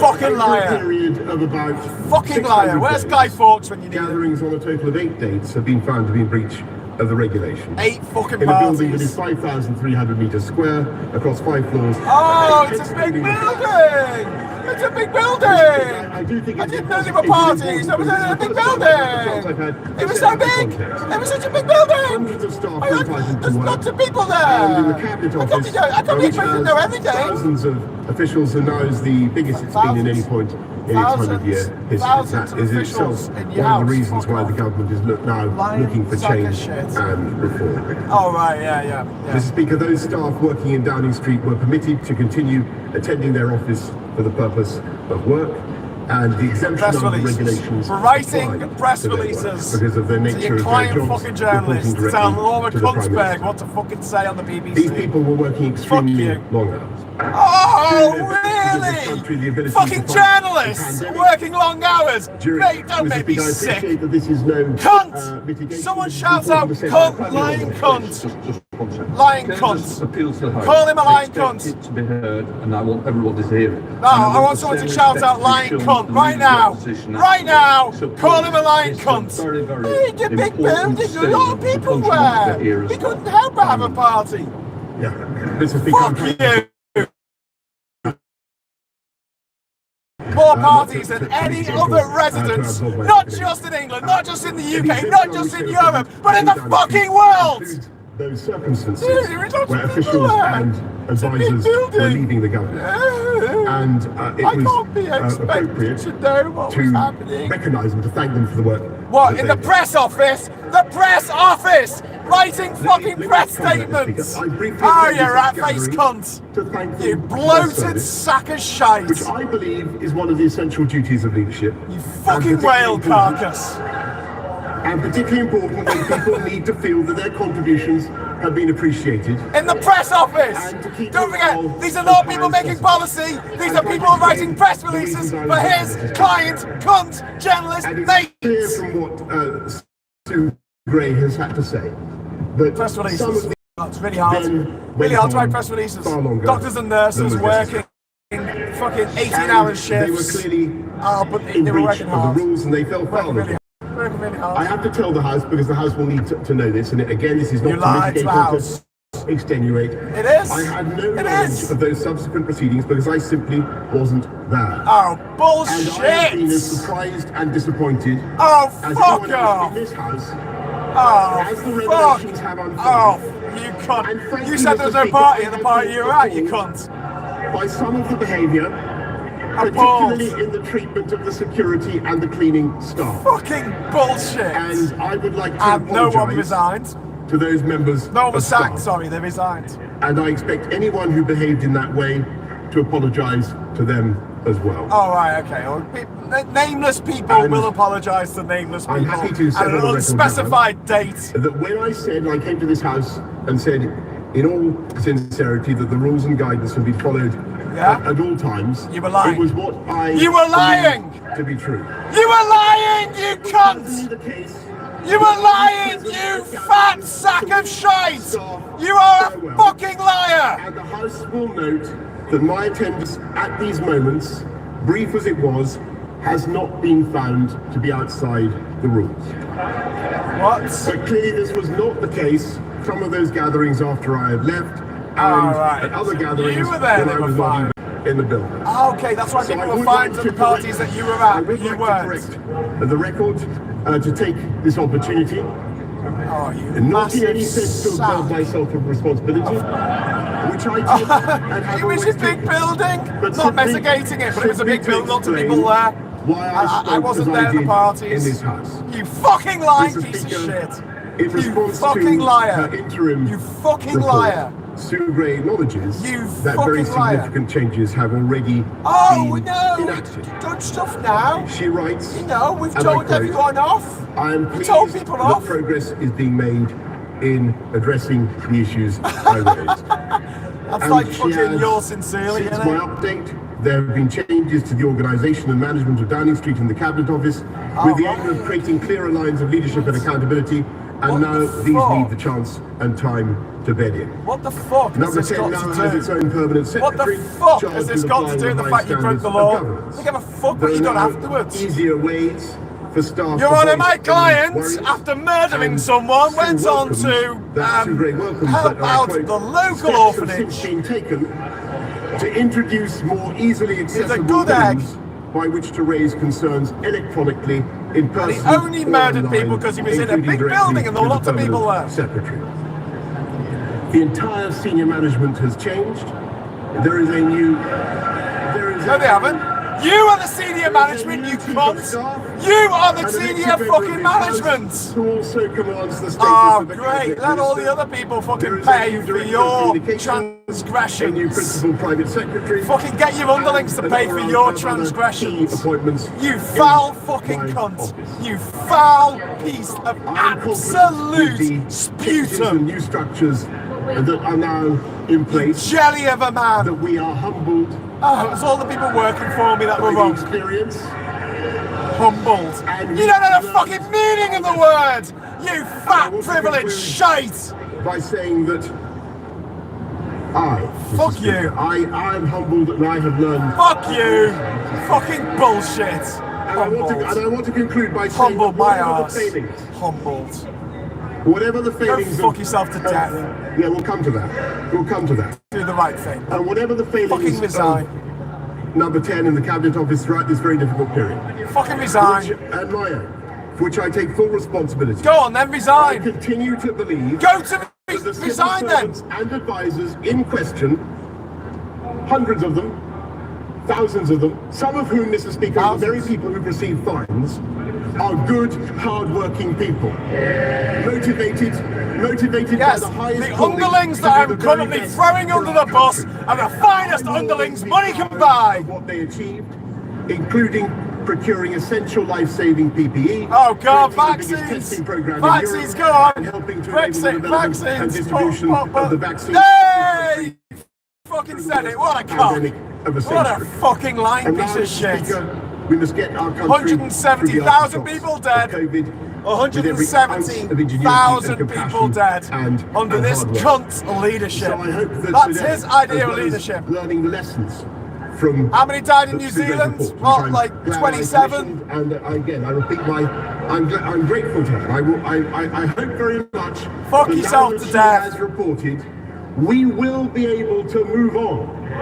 Oh, we got to move on and focus on what the people care about. What the people care about. There you go. Oh, you fucking bullshit artist. Russian aggression. I am having the worst fucking economy in the world. Rising costs that people Having are an economy facing, that will look out of fulfilling place our in an pledges to African generate developing a nation. high wage, high skill, high employment economy that will unite and level up Oh, okay. across the whole Right, of our so you're not United gonna resign Kingdom. then? That is my mission. That is our This mission. is That this the is mission him being of the whole humble. of the government. We were will great. work I was day excellent. and Everything was night awesome. to deliver it. This And is I him being commend humble. this statement This is to your that. Prime Minister being humble. Go fuck yourself, Boris Johnson. I hope you die soon. Thank you, Mr. Speaker. The door of number 10 Downing Street is one of the great symbols of our democracy. Those who live behind it exercise great power, but they do so knowing their stay is temporary. Long after they've gone, that door and the democracy it represents will remain firm and unyielding. But Britain's constitution is fragile. It relies on members of this House and the custodians of number 10 behaving responsibly, honestly, and in the interests of the British people. When our leaders fall short of these standards, this House has to act. For months, members opposite have asked the country to wait. First for the police investigation, which concluded that this Prime Minister is the first in our country's history to have broken the law in office. A law that he Then set. they asked the country to wait for the Sue Gray report. They need wait no longer. That report lays bare the rot that under this Prime Minister has spread in number 10. And it provides definitive proof of how those within the building treated the sacrifices of the British people with utter contempt. When the dust settles and the anger subsides, this report will stand as a monument to the hubris and the arrogance of a government that believed it was one rule for them and another rule for everyone else. The details are stark. 5 months ago, the Prime Minister told this House all guidance was completely followed in number 10. Yet we now know he attended events on the 17th of December. At least one of those attending has received a fine for it, deeming it illegal. We know that on the 18th of December an event was held in which staff drank excessively, which others in the building described as a party. Other cleaners were left to mop up the red wine the next was taking place. One of his senior officials was told, be mindful, cameras are leaving, don't walk about waving bottles. It is now impossible to defend the Prime Minister's words to this House. This is about trust. Because during that May 20 press conference, the British public were told normal life as we know it is a long way off. But that wasn't the case in number 10. Even now, after 126 fines, they think it's everyone else's fault but theirs. They expect others to take the blame whilst they cling on. Big building. They pretend that the Prime Minister has somehow been exonerated, as if the fact that he only broke the law once is worthy of praise. The truth is, they set the bar for his conduct lower than a snake's belly. And now they expect the rest of us to congratulate him as he stumbles over it. Number 10 symbolises the principles of public life in this country. Selflessness, integrity, objectivity, accountability, openness, honesty, leadership. But who could read this report and honestly believe the Prime Minister has upheld those standards? The reason the British public have had to endure this farce was his refusal to admit the truth or do the decent thing when he was found to have broken the law. This report was necessary because of what Sue Gray describes as failures of leadership and he tried to judgment stop it. for which senior political leadership must bear responsibility. It is that failure of leadership that has now left his government paralysed in the middle of a cost of living crisis. The government has turned the focus of his government to saving his own skin. It's utterly shameful. It is precisely because he cannot lead that it falls to others to do so. I've been clear what leadership looks like. Yes.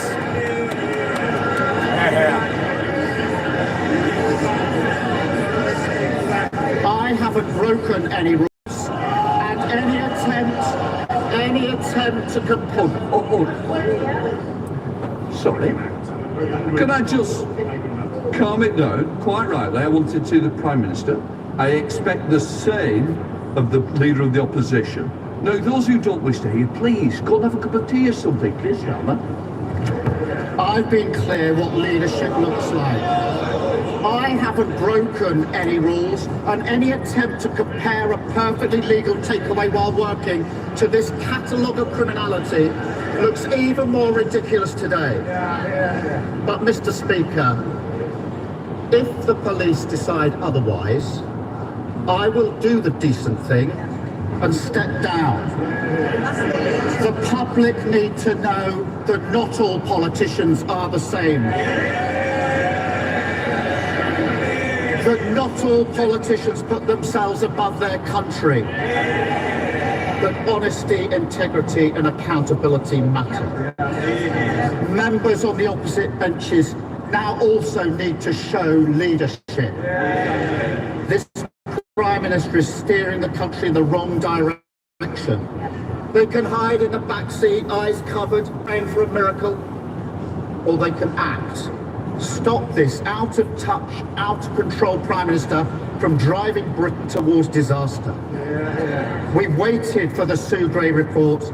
The country can't wait any longer. The values symbolised by the door of number 10 must be restored. Members opposite must finally do their bit. They must tell the current inhabitant, their leader, that this has gone on too long. The game is up. You cannot be a lawmaker and a lawbreaker. Yes. And it's time to pack his bags. Only then can the government function again. Only then can the rot be carved out. Only then can we restore the dignity of that great office and the democracy that it represents. Prime Minister. You're listening to LBC. I'm Sheila Fogarty. The Prime Minister responding to the Sugray report and to Keir Starmer's response to it as well. Stay with us throughout the afternoon. We'll go back to the House of Commons now.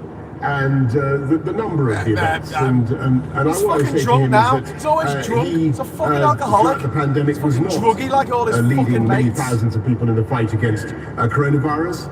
He was sniping from the sidelines and veering from one position to the next.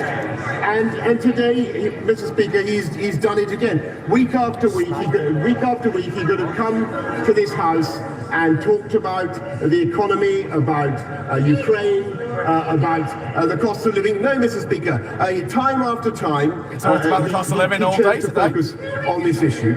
He could have shown some common sense, Mr. Speaker, and recognised that when people are working The Sugray report was only required because you fucking lied. And it found out that you lied. The report came out and it showed that you lied! You lying sack of shit! And socialising. And yet after months of his, frankly, sanctimonious obsession... Oh, sanctimonious Mr. now. Speaker, the great gaseous zeppelin of his pomposity has been permanently punctured and irretrievably by the revelation that he is himself, he didn't mention this, he is himself under investigation at the behest of you and your Tory fucking crony press. And you know, I'm Fuck not going to you. mince my words. I've got to say this. Sabir Korma, Mr. Speaker, is currently failing to hold himself to the same high standards that he demanded of me. It's true. He called for me to resign, Mr. Speaker. Yes, because it was proved that you had parties. And it was proved you had parties. In his place. Mr. Hall. It's the second time. Please. I'm sorry, I hate this cunt so fucking much. I want Boris Johnson to fucking die. I want him to die. I don't know if you're allowed to wish death on people on YouTube. I don't know if it's going to get me a permanent ban, but I have never wanted a human being to not exist anymore so much in my entire fucking life. This is a man who has rode roughshod over every single piece of decency in public life that is available for him to ride over. He has lied and cheated and wormed his way up to the office of Prime Minister of the United Kingdom of Great Britain and Northern Ireland. And this fucking cunt is standing there in Parliament after countless parties every fucking Friday night in Parliament, in number 10. And he's blaming everybody else but himself. What a gobshite. That's why I'm proud of what we did to vaccines. Oh, you cunt! That's why I'm proud. You fucking vile. Anywhere in this country Vile for little 50 cunt. years, Mr. Speaker. That is what the people of this country want. I appreciate. I want you to fuck off and die. He has his points to make. I want you to die. I think that's what the majority of the people want. I'm a person in this country and I want you to die. Thank you to Sue Gray and for us collectively to move on. Sir Robert Buckland. You, Mr. Speaker. My right honourable friend well knows the rules apply to him as much to all of us. And the rules of this House are clear that anybody who comes here and deliberately lies and misleads this House should leave their position, resign or apologise. My right honourable friend has been asked many times about specific incidents, specific events that Sue Gray has outlined. Has he on any occasion come to this House to specific questions about specific events and deliberately. Yes. No, Mr. Speaker, for the reason I have given, at the time that I spoke to this House, I believe that what I was doing was to attend work events, and with the exception of the event in the cabinet room, that is a view that has been vindicated by the investigation. We now come to the leader of the SNP, Ian Blackford. Welcome, Thank Danny. you, Mr. Speaker. As I speak, the public is poring over the sordid detail of what went on out of the public eye, behind the high gates and the walls of the Prime Minister's residence, and the report is damning. It concludes, many gatherings and many individuals did not adhere to COVID guidance. Events were attended by leaders in government and should not have been allowed to happen. Junior civil servants believed their involvement was permitted by the attendance of senior leaders. There was an unacceptable lack of respect and poor treatment of... Oh, hello.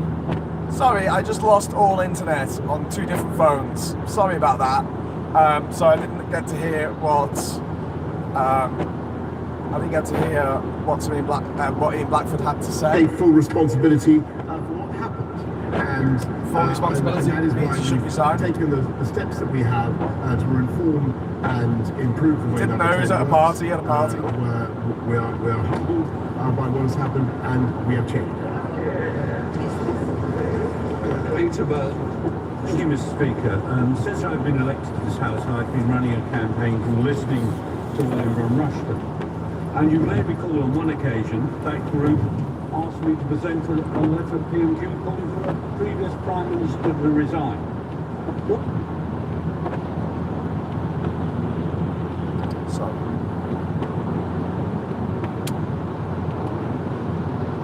To defend this behaviour publicly. Can we continue to govern without distraction, given the erosion of the trust with the British people? And can we win the general election on this current trajectory? The question I place to the Prime Minister is now, Mr. Speaker, I'm being heckled by my own people. If we cannot work out what we're going to do, then the broad church, the Conservative Party, will lose the next general election. But my question to the Prime Minister is very clear on the question of leadership. Can he think of any other Prime Minister who would have allowed such a culture of indiscipline to take place under their watch? And if it did, would they not have resigned? Sorry about the sound. Mr. Speaker, I think to answer the question that he put to all of us on these benches, I think the answer is overwhelmingly and emphatically yes. We are going to go on and win the next general election. Saying that he will win the next general election. He won't. Ed David. Mr. Speaker, the Prime Minister says he's sorry, but he's only sorry he got caught. Yes. He didn't care then, as he parted during lockdown, when people couldn't see their dying loved ones. He didn't care last year when he insisted that no rules had been broken. And he doesn't care now when families across our country are struggling to heat their homes, fill their cars and put food on the table, with a cost of living crisis that has only deepened while the Prime Minister has been scrambling to save his own skin. So, Mr. Speaker, can the Prime Minister look the British people in the eye and name one person, just one person, he cares about more than himself? Oh, great question. Good question, Ed. I can tell him that there are people in number 10 Downing Street, including me, who cared passionately about making sure that we had the PPE that we needed, we had the fastest vaccine rollout. Oh, fuck off with your fucking vaccines! From COVID. You mad little shit! We're doing. And I may say that the mad little abuse fucker. that has been directed What? at In the press office officials is, I think, totally unwarranted. What? It's against you, you daft twat. Thank you, Mr. Speaker. When I think of civil servants and advisors during that period, I think of the brilliant civil servants who helped move mountains to create the shielding programme within a matter of days. I think of the brilliant civil servants and advisors that got 90% of homeless people off the streets within days. Would my right honourable friend agree with me that these achievements and others should mean that nothing in this report is a stain upon the character of the thousands, if not hundreds of thousands of civil servants, whether in Number 10, other government departments, or across the country, It is a who stain, helped mate. steer this country It is a through the fucking stain. pandemic. And It is a secondly, stain. It's a Boris Johnson difficult though stain. this is to It's a say Boris for many, stain. with a war in Europe, with it's a an war. economic crisis, Yeah, that you created. with the challenges this country faces, is it not really true that it is now time to turn a page? Oh, for God's sake, here we go. But we're gonna move on. We're gonna move on. Fuck you. Not moving on. You fucking shite. I agree with him absolutely passionately, Mr. Speaker. I think the best thing, I think we can study the report, we can draw the conclusions that we want. The best thing now for our country is to move forwards together, and that's what we're going to do. No, it's for you to resign. Mr. Speaker, we all understand, and the Prime Minister understands, that not being truthful on the floor of this House requires a resignation. My honourable friend, the member for Hornsey and Wood Green, asked the Prime Minister a point-blank question on the floor of this House when he was at that dispatch box. She asked him if he had been to a party on the 13th of November in 10 Downing Street. He said he hadn't and that no party had happened. There are 4 pictures of it. Mr. Speaker, featured in the Sue Gray report. Will the Prime Minister account now on the floor of the House for his answer to that very specific question? Yes, of course, Mr. Speaker. Very well. I tried to do it in what I said earlier on, and the answer is that it's part of my job to say thank you to people who work in government. That's what I was doing. I believed it was a work event, and indeed there has been no fine issued to me as a result of my attendance at that event, because that is what I was doing. Continue. Speaker, I commend Sue Gray for the report, and I do understand why people are angry. Having looked at the pictures of the birthday party in the Cabinet Office, I think the opposition are going to be quite hard pressed. So there are going to continue to be questions for some minutes, I would imagine, but perhaps not for much longer. I can see particularly the Tory benches in the Commons thinning out, actually. Whether that is a statement to the Prime Minister from his own backbenchers is anybody's guess. They could all be going for their lunch. They could all be running to the 1922 committee to deliver a letter. We'll find out soon enough, I suppose.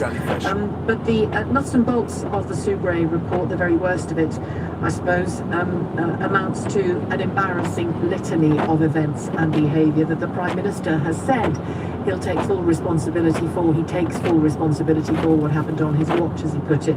But in the next breath, he's clearly doing the worst mea culpa in history, and clearly thinks he'll sit pretty and sit tight and stay put as Prime Minister. He may well do. Again, we'll find out in the fullness of time. We'll talk to Ben Kentish, LBC's Westminster correspondent, in a moment, and I'm keeping a listening ear on events in the House of Commons. You're listening to Sheila Fogarty on LBC. Stay with us throughout the afternoon. Your reaction, of course, to this as well on 0345 6060 973. The number to call. You can text 84850. You can tweet at LBC. Is that enough for you? Are you happy to leave it there, or do you want more from the Prime Minister? Do you want more from Conservative MPs when it comes to what they should do about the Prime Minister? 03456 on a stick outside Parliament, and I'll look at him and I'll wave like this. Fucking hell! Jesus Christ! There's no lower limit, is there? There's no base, there's no level to which this scumbag government, this scumbag leader and their scumbag prostitutes that, lap up every fucking word they say. There's no level, is there? There's no bottom to their depravity. There's no beginning to their honour. There is no dignity. There's no self-respect. There's no respect for anybody else. They're just horrible, bad, damaged people. Damaged, very, very damaged individuals running our country. And I've got to stress this, I can't stress this enough, running our country into the motherfucking ground. Because that is what these cunts are doing. We have the worst performing economy of any big country in the world. We have over 100,000 vacancies in our NHS, which is straining under this government that's been in charge for 12 years, consistently underfunding it. Our education system is such that if you go to a state school, and 93% of us did, you cannot get a top job unless you are willing to debase yourself in the most humiliating fashion for these posh kids to urinate, to defecate, to spunk all over you, and then you lap it up and go, oh thank you, please sir, more. That's the only way you can get ahead in this country, unless you are fucking lucky and you win the fucking lottery or something, or you are excessively talented at what you do. But people like that are few and far between. We have a culture of grotesque mediocrity. People who believe themselves to be born to rule. People getting vexed about the existence of the monarchy. I understand, I get it 100%, but I don't see any difference at all between Prince Charles's in his head thinking that he is born to rule and Boris Johnson. They're exactly the same to me. They're exactly the same. I'm going to head back to LBC for a moment. Good afternoon, Sheila.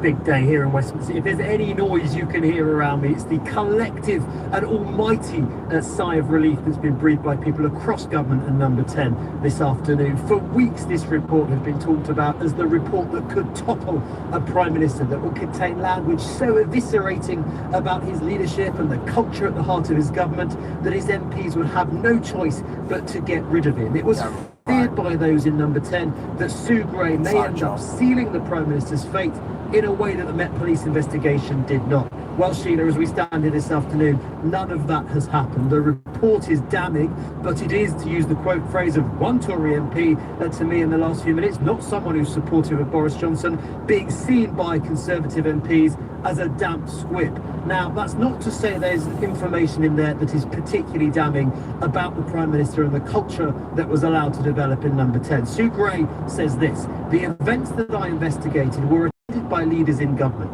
Many of these events should not have been allowed to happen. It is also the case that some of the more junior civil servants believe that their involvement in some of these events was permitted given the attendance of senior leaders. She says, Sheila, the senior leadership at the centre, both political and official, must be responsible for this culture. And she goes on to talk about that culture, including... But Sheila, I think what you really get from this report are the details of some of the events that we hadn't heard about before, some of those details, but also, I think, a clear finding that at least some of those in Downing Street at the time knew that these gatherings were not allowed. Let's go through just a couple of them. The night before Prince Philip's funeral, Sue Gray talks about parties taking place in Downing Street. She says this: some individuals remained in the building and carried on drinking alcohol until the early hours. Exit logs indicate that some left after midnight and others between 1:45 and 2:45 a.m. Two members of staff left later still, with one leaving at 3:11 a.m. and the last at 4:20 a.m. A different event on the 18th of June 2020. This was a leaving party. There was Prosecco, there was pizza. Sue Gray says the event lasted for a number of hours. There was excessive alcohol consumption by some individuals. One individual was sick. There was a minor altercation between two other individuals. So some of the details there, I think, particularly damning about the culture that was allowed to go on. But, as I say, there's also a clear evidence, Sheila, that some in Downing Street knew it wasn't all right. 20th of May, this was the Bring Your Own Booze event in the Downing Street garden party. Sue Gray says, and she finds one Downing Street official saying to another, this will be around the time that speakers and cameras are leaving after the press conference. Be mindful of that. at the time, talking about the same event, Boris Johnson's then Director of Communications, Lee Kane, asked about the event, as I'm sure it will be fine. And I applaud the gesture, but a 200-odd person invitation for drinks in the garden of number 10 is somewhat of a comms risk, Sheila, in the current environment. Not a health risk, not a legal risk, a comms risk. Communications in case people aren't really Exactly. Just lastly, I know we took it wrong, just lastly, on this, Martin Reynolds, who at the time was Boris Johnson's most senior civil service advisor, in a later message to another number 10 official, talking about a different story, says, "It's a complete non-story, but better than focusing on our drinks, which we seem to have got away with." Well, got away with is what Boris Johnson's critics, Sheila, this afternoon saying the Prime Minister has done. He's got away with Partygate. The contents of this report, while prompting Boris Johnson, of course, to apologise once again, are not enough, I think it's fair to say, to cause him significant problems amongst his own MPs. So far in the Commons, the critical voices have been those who've already spoken out, and there is a sense that, at least for now, the Prime Minister has not been brought down, not by the Met and nor by Stu Gray. Read the House for me when it comes to those empty Tory benches right now. Well, they empty pretty quickly, and actually, Sheila, it's interesting, when you go to the House of Commons, there's different areas, different groupings of MPs sit in different parts of the Commons. They kind of have their own cliques and groups, and the part that emptied out quickest was the kind of more centre-left part of the benches of the Conservative Party, those most hostile to Boris Johnson. But as you say, he was giving his answer to questions in front of Tory benches that were half empty. Must be said, quite a lot of Labour and opposition MPs left too. But I think you can read not as many. I mean, there's a very visible difference between the sides. You can read some, and typically the government, there's more of a focus on making sure the government benches are full than the opposition benches. You can read into that a lot of Conservative MPs, people I speak to very regularly, are not happy. They're not unhappy enough to put letters in. They're not unhappy enough to call on Boris Johnson to go, but they are embarrassed about what's happened. They're embarrassed about having to explain it to their constituents. They're fed up with the constant media attention on it. And frankly, Sheila, there's only so long they will tolerate that. Now, given what was in Sue Gray, or perhaps given what wasn't in the Sue Gray report, they are willing, I think, generally and collectively to give Boris Johnson even more time to prove that he can finally move on from this, to prove that he can rebuild his relationship of trust with the British public. But to say that the Conservative Party is satisfied by the Prime Minister's conduct or what he said recently, I think that would be over-egging it. There's a lot of unease, not enough to make moves to oust him at this point, but that unease has built in recent days, not subsided. Did you get the sense that the humble responsibility, this is all in massive inverted commas, but the humble responsibility taking statement that the Prime Minister made began around 1:45. Was that the beginnings, do you think, of his defence to the Privileges Committee? Because that, in the Commons, because that arguably is his trickiest moment. He said he wasn't there in Parliament, and he was. There were pictures of him. Be the thing that does Sheila in a way. He still has to face the allegation that he knowingly lied to Parliament. The photos that came out this week of the event that looked like a party that he insisted hadn't been a party make that more difficult. But yes, absolutely, we got a very, very clear indication of what the Prime Minister's defence will be. He addressed the allegation that he's knowingly misled Parliament head on by saying, when I came to this house, I believed that no rules had been broken. I believed that the events that I was attending were work events. And he was asked directly by Robert Buckland, the former Justice Secretary, one of his own MPs, did you, Prime Minister, lie at any point to Parliament about specific events? And Sheila, Boris Johnson answered this, no. At the time I spoke to this house, I believed what I was doing was going to work events. That is a view that has been vindicated by the investigation. Now, when we spoke earlier this week, Sheila, we said that in order to get round the fact that he told Parliament there had been no party on the 13th of November 2020 in Downing Street, he would have to argue, his only remaining defence he would have to argue, was that when he said that, he didn't believe that that event with booze and so on was a party. That is what he's arguing today. He's saying that his understanding was a work event, pointing to the fact that the Met haven't fined him, at least, for attending that event as justification for that view. Chris Bryant is on his feet in the Commons at the moment. Let's go live and listen to what he's got to say. Been a cesspit full of arrogant, entitled narcissists. Mr. Speaker, as I've said to the House already, I think that it is absolutely disgraceful in any circumstances.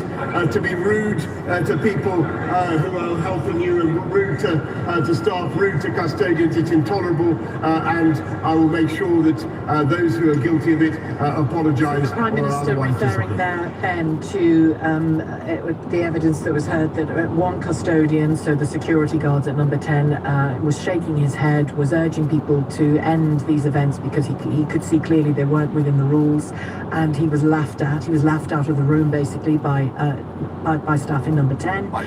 He also, Chris Bryant, just before we went to him, was talking about it being inconceivable that the Prime Minister didn't realise he was at a party because he raised a glass, gave a toast, poured people's wine for them, and yet the Prime Minister maintains, when he's put on the spot, as he has been a number of times in these exchanges, about particularly that November the 13th do, that he was convinced it was just a leaving do and a responsible farewell from the Prime Minister to loyal staff. Yes, that was the start of his statement, wasn't it, Shirley? He talked about how hard-working his staff had been, working long hours, and he wanted to make sure that when they left, they were thanked for their work. Now, there's a key point in the Sue Gray report about that 13th of November 2020, leaving do for his Director of Communications. She says that her understanding was that that event was not pre-planned. So that is another help to Boris Johnson in his defence, that he sort of popped in, gave a speech he thought it was important to do, and then left. He went on to say some of those events had gone on without him there in a way that they shouldn't. But his defence is very clear, that he wanted to thank hard-working staff, that he did so in a way that he believed wasn't against the rules. Clearly that wasn't the case, in a way, because although he hasn't been fined, some of those other events have been.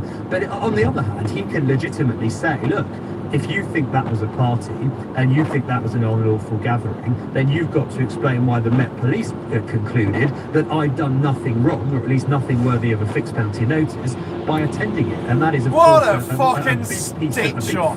What an absolute stitch up by the fucking establishment of this fucking country. He's going to come out of this saying that both the Metropolitan Police and the Leader of the Opposition are worse than he is.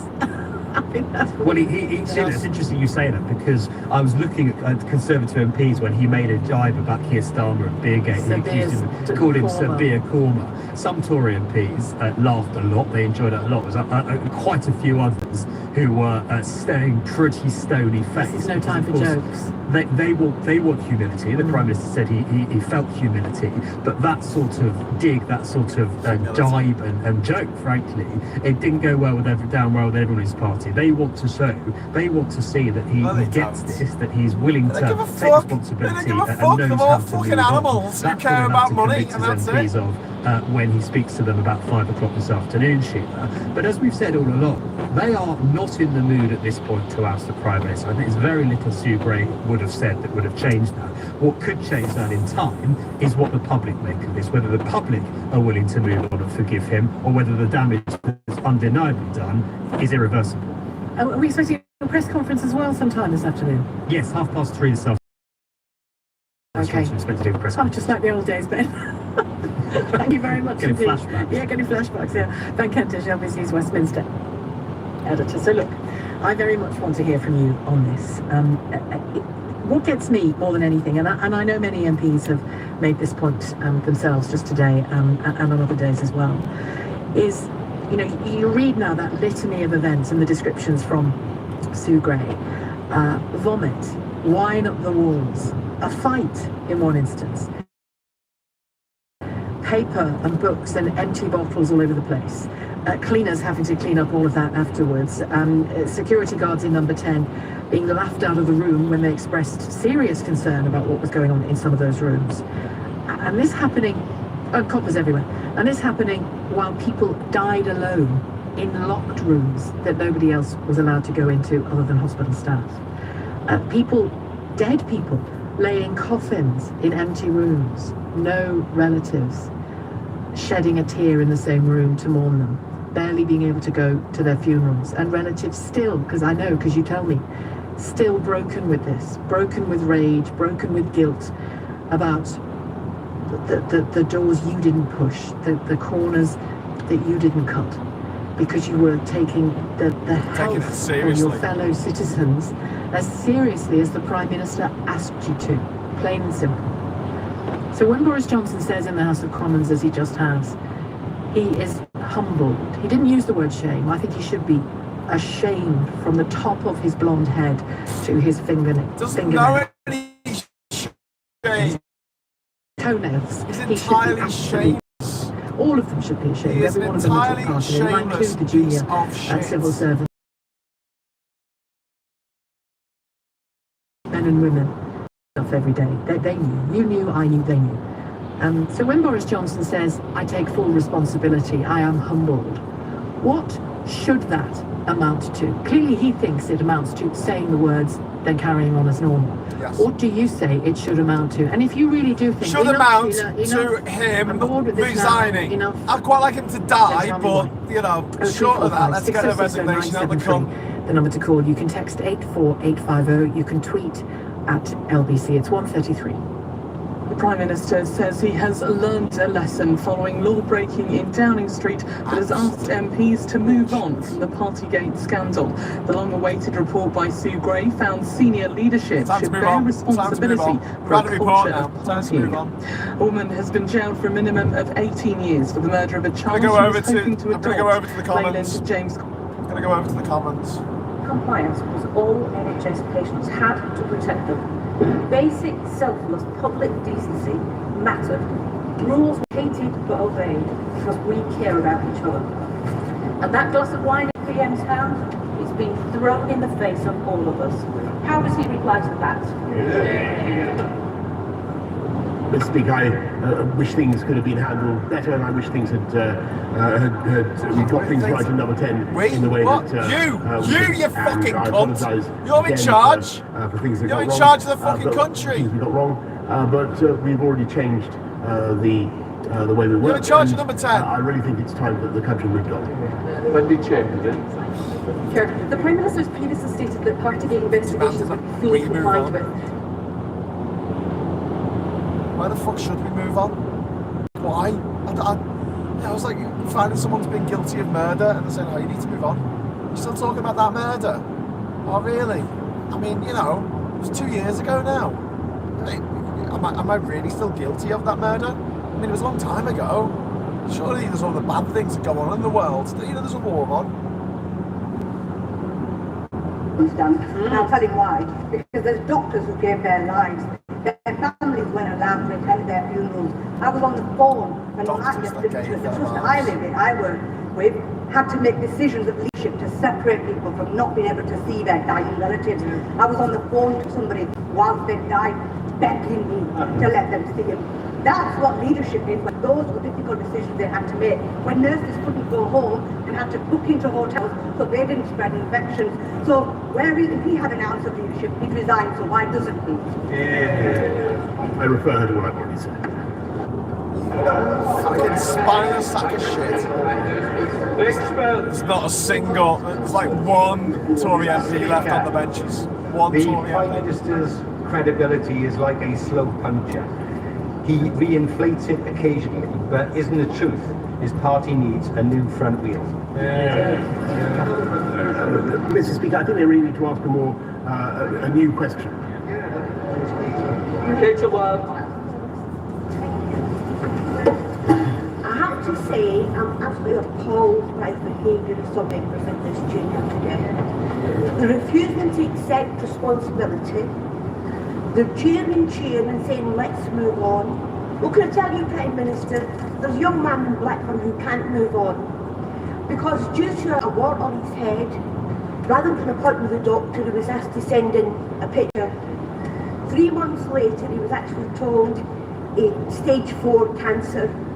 So the impact is widespread, the damage is long-lasting, and this young man cannot even get the treatment because they say they won't fund it. Does the Prime Minister feel no shame that he no shame. Just totally trashed rules that he made, expected other people to live with? He wants to move on and other people are left with the consequences. Surely the Prime Minister must resign. No, Mr. Speaker, we want to get on with addressing the COVID backwards, which is what we're doing. Hello. Speaker, I sometimes wonder if the Prime Minister has a neck of pure brass. Does he understand and recognise the words honesty, integrity and accountability? Because from my position, I don't think he does. Many members have spoken of personal things and personal tragedies they've gone through. The country needs a new leader. Yes, we need to move on, but we shouldn't need to lead on with you, Prime Minister. Will you now resign? Mr. Speaker, I think that I'm just going to repeat my previous answer. Debbie Abrahams. Mr. Speaker. Mr. Speaker, the Prime Minister's leadership, his behaviour drives the culture in our politics, but also in our country.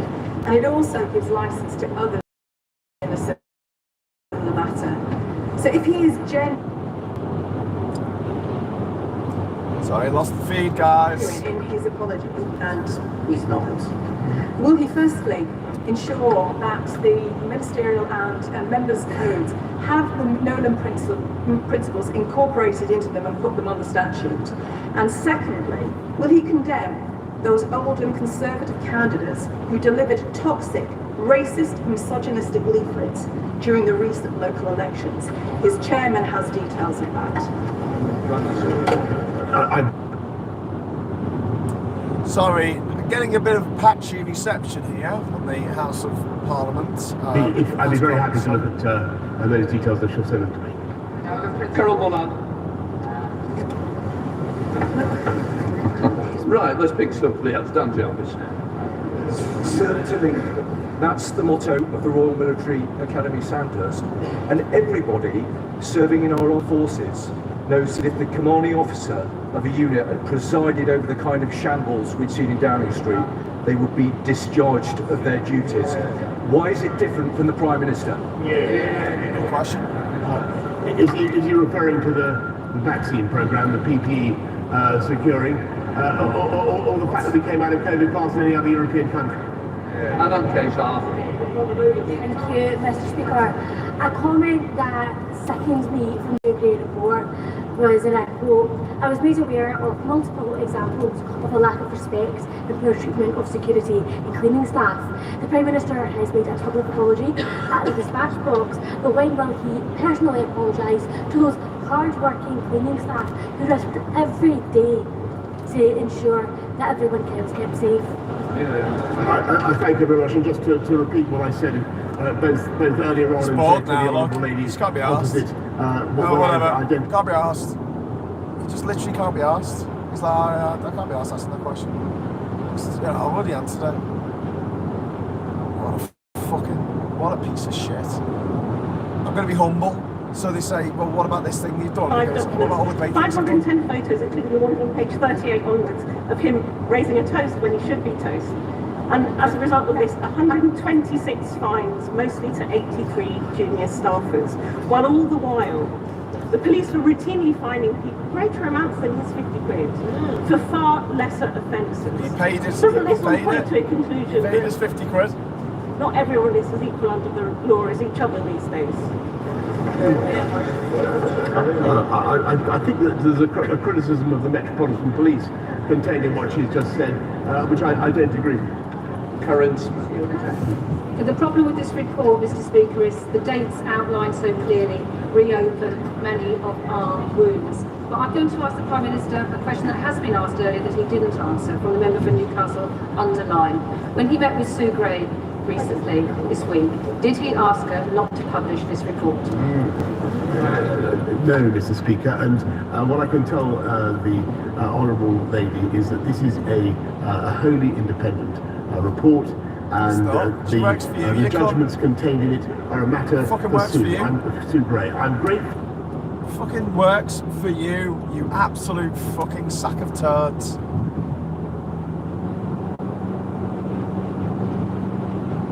To her, I'm grateful to her for what she has done, and I believe that that was only necessary because you lied. If you hadn't lied, you wouldn't need a report. You need a report because you get fucking lying. You sack of shit. Absolute motherfucking sack of postulating shite.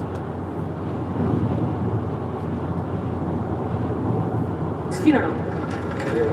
Mr. Speaker, I will look back many years hence on from this period. I think the fastest vaccine rollout in Europe, more than half that.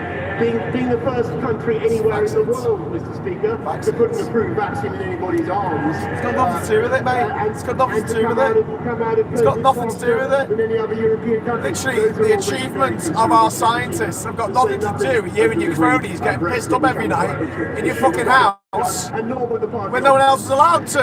When people couldn't go to the funerals of their friends and loved ones. You shite. Was asked whether he thought any other Prime Minister would have allowed such rule breaking on their watch. Well, I was a senior civil servant for two Prime Ministers, Gordon Brown and the Honourable Lady for Maidenhead, and I can tell him, when I was a senior civil servant, no such behaviour would have occurred. What is clear in the Sue Gray report, to me, is the number of comments of civil servants who knew they were doing something wrong. We seem to have got away with it. This is somewhat of a comms risk.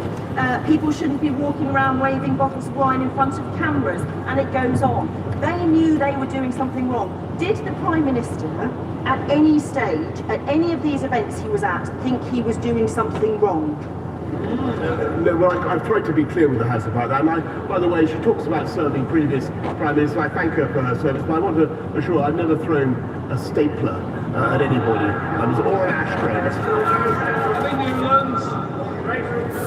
Didn't answer the question. Thank you much, Mr. Speaker. I think on Parkgate, an act of fact was proven to be... Sorry, it's right. We all knew they were.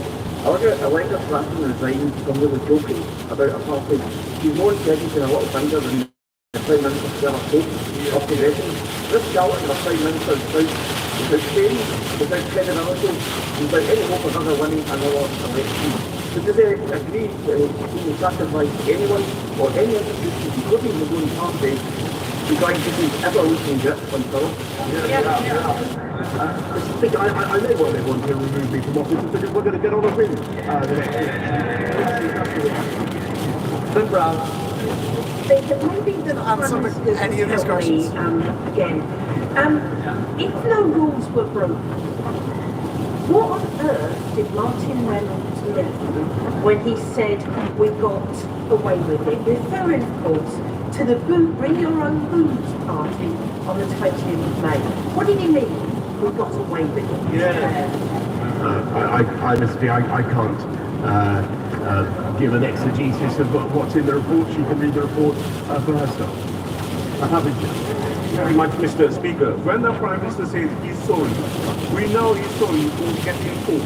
Yeah. One of my constituents, Louise, was in hospital in November 2020. A very angry woman lay in bed next to her, crying and begging to our family. She asked Louise to phone and asked them why they hadn't come to see her. The last thing she said to Louise was, I won't be here in the morning. She died with a student nurse holding her hand, which haunts Louise to this day.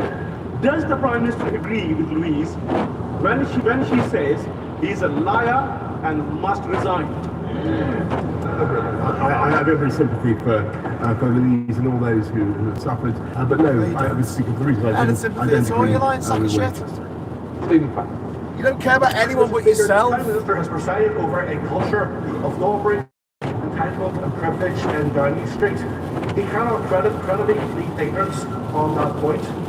In his statement, he has softly tried to rationalise this by saying that the staff of Downing Street are working long, pressurised hours, battling COVID. So what does he say to the thousands of city services, cleaners, security staff, and indeed civil servants up and down the country who didn't have work, alcohol-fueled work events, parties, or leaving dues?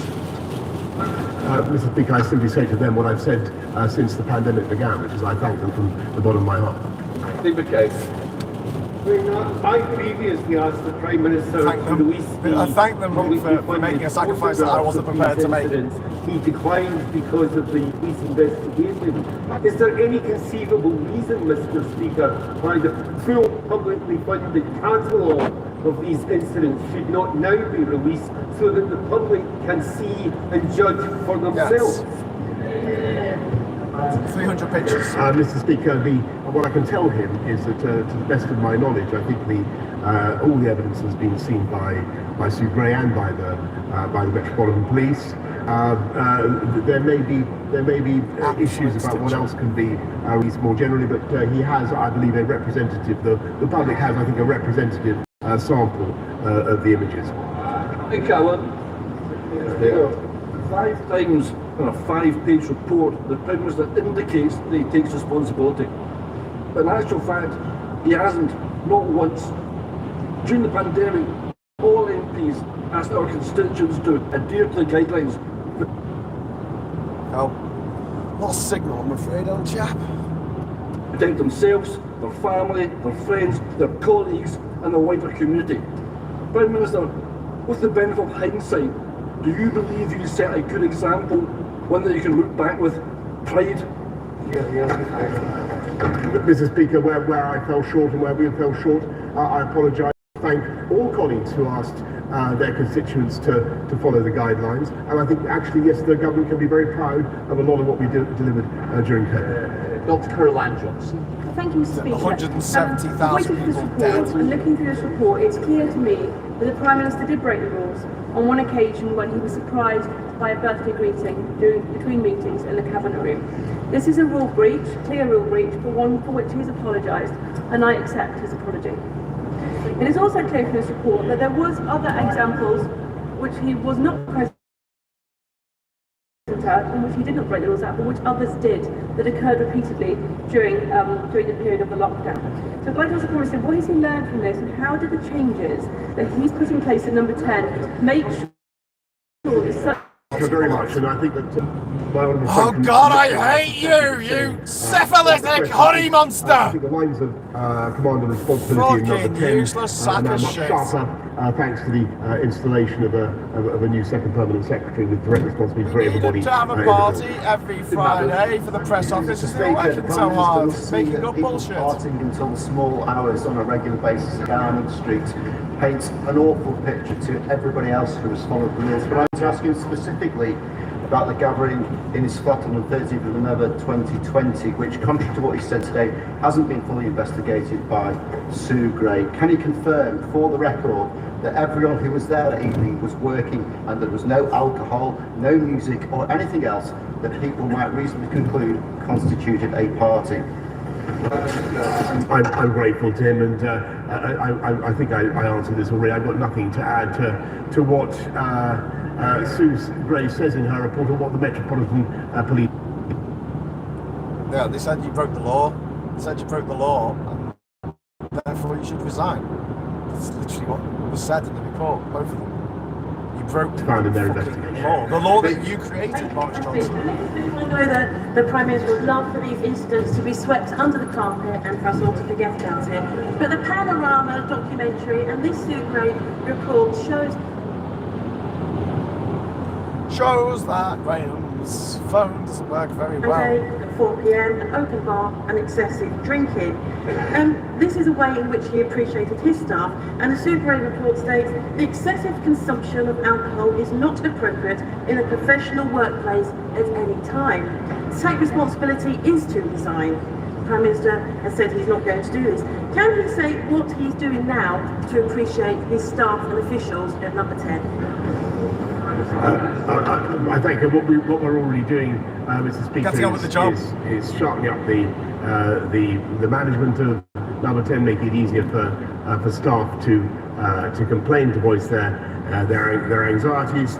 But I've just got to say, Mr. Speaker, that we've got to get on with the business of government. And I know that she wants to persist with this, subject, but move on. Those officials to focus on the priorities of the people. People want us to move on. It's rumoured the Chancellor will shortly finally be announcing some further help for our struggling constituents with the cost of living crisis. But we know how things work in this government with its enormous team of spin doctors. Has his government deliberately held back the details of that desperately needed help in order to provide some cover for the damning impact of this report? No. Mr. Speaker, I, like many in this country, have lost loved ones. My constituents have lost loved ones. Hundreds. Right.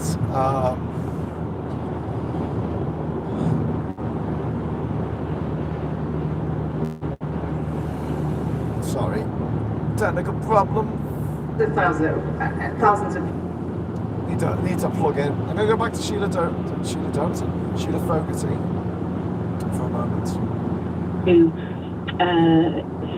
ensure my safety, that I could walk down the side of her house with a mask, sit in the garden in the middle of winter, and could I go into her house and use her toilet or not?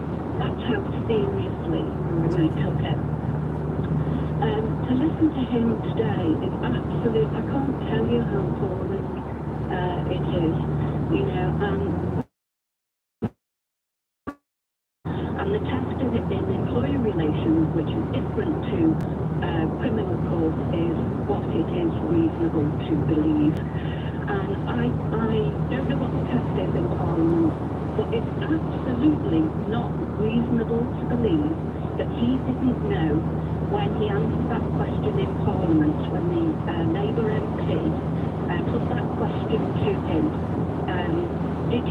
Was there a party on the 13th of November? Yeah, and he said no. And then he said, so to my mind, it's not reasonable to believe that he didn't know.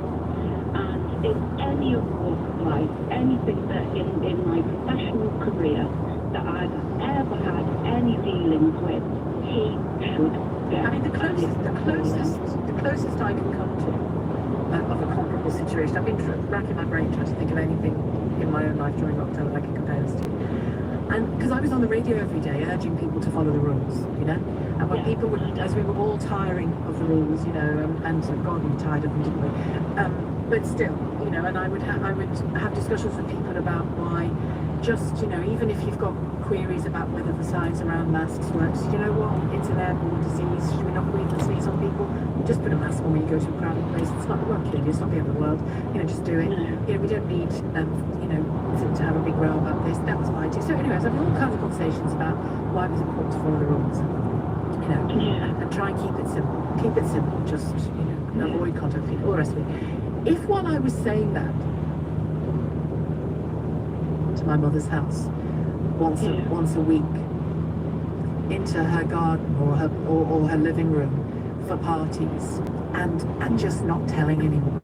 I mean, I guarantee you that if, by the way, this did not happen, I guarantee you that had that happened and had that emerged, I'm pretty sure that I couldn't have justifiably carried on going on the radio every day and reporting.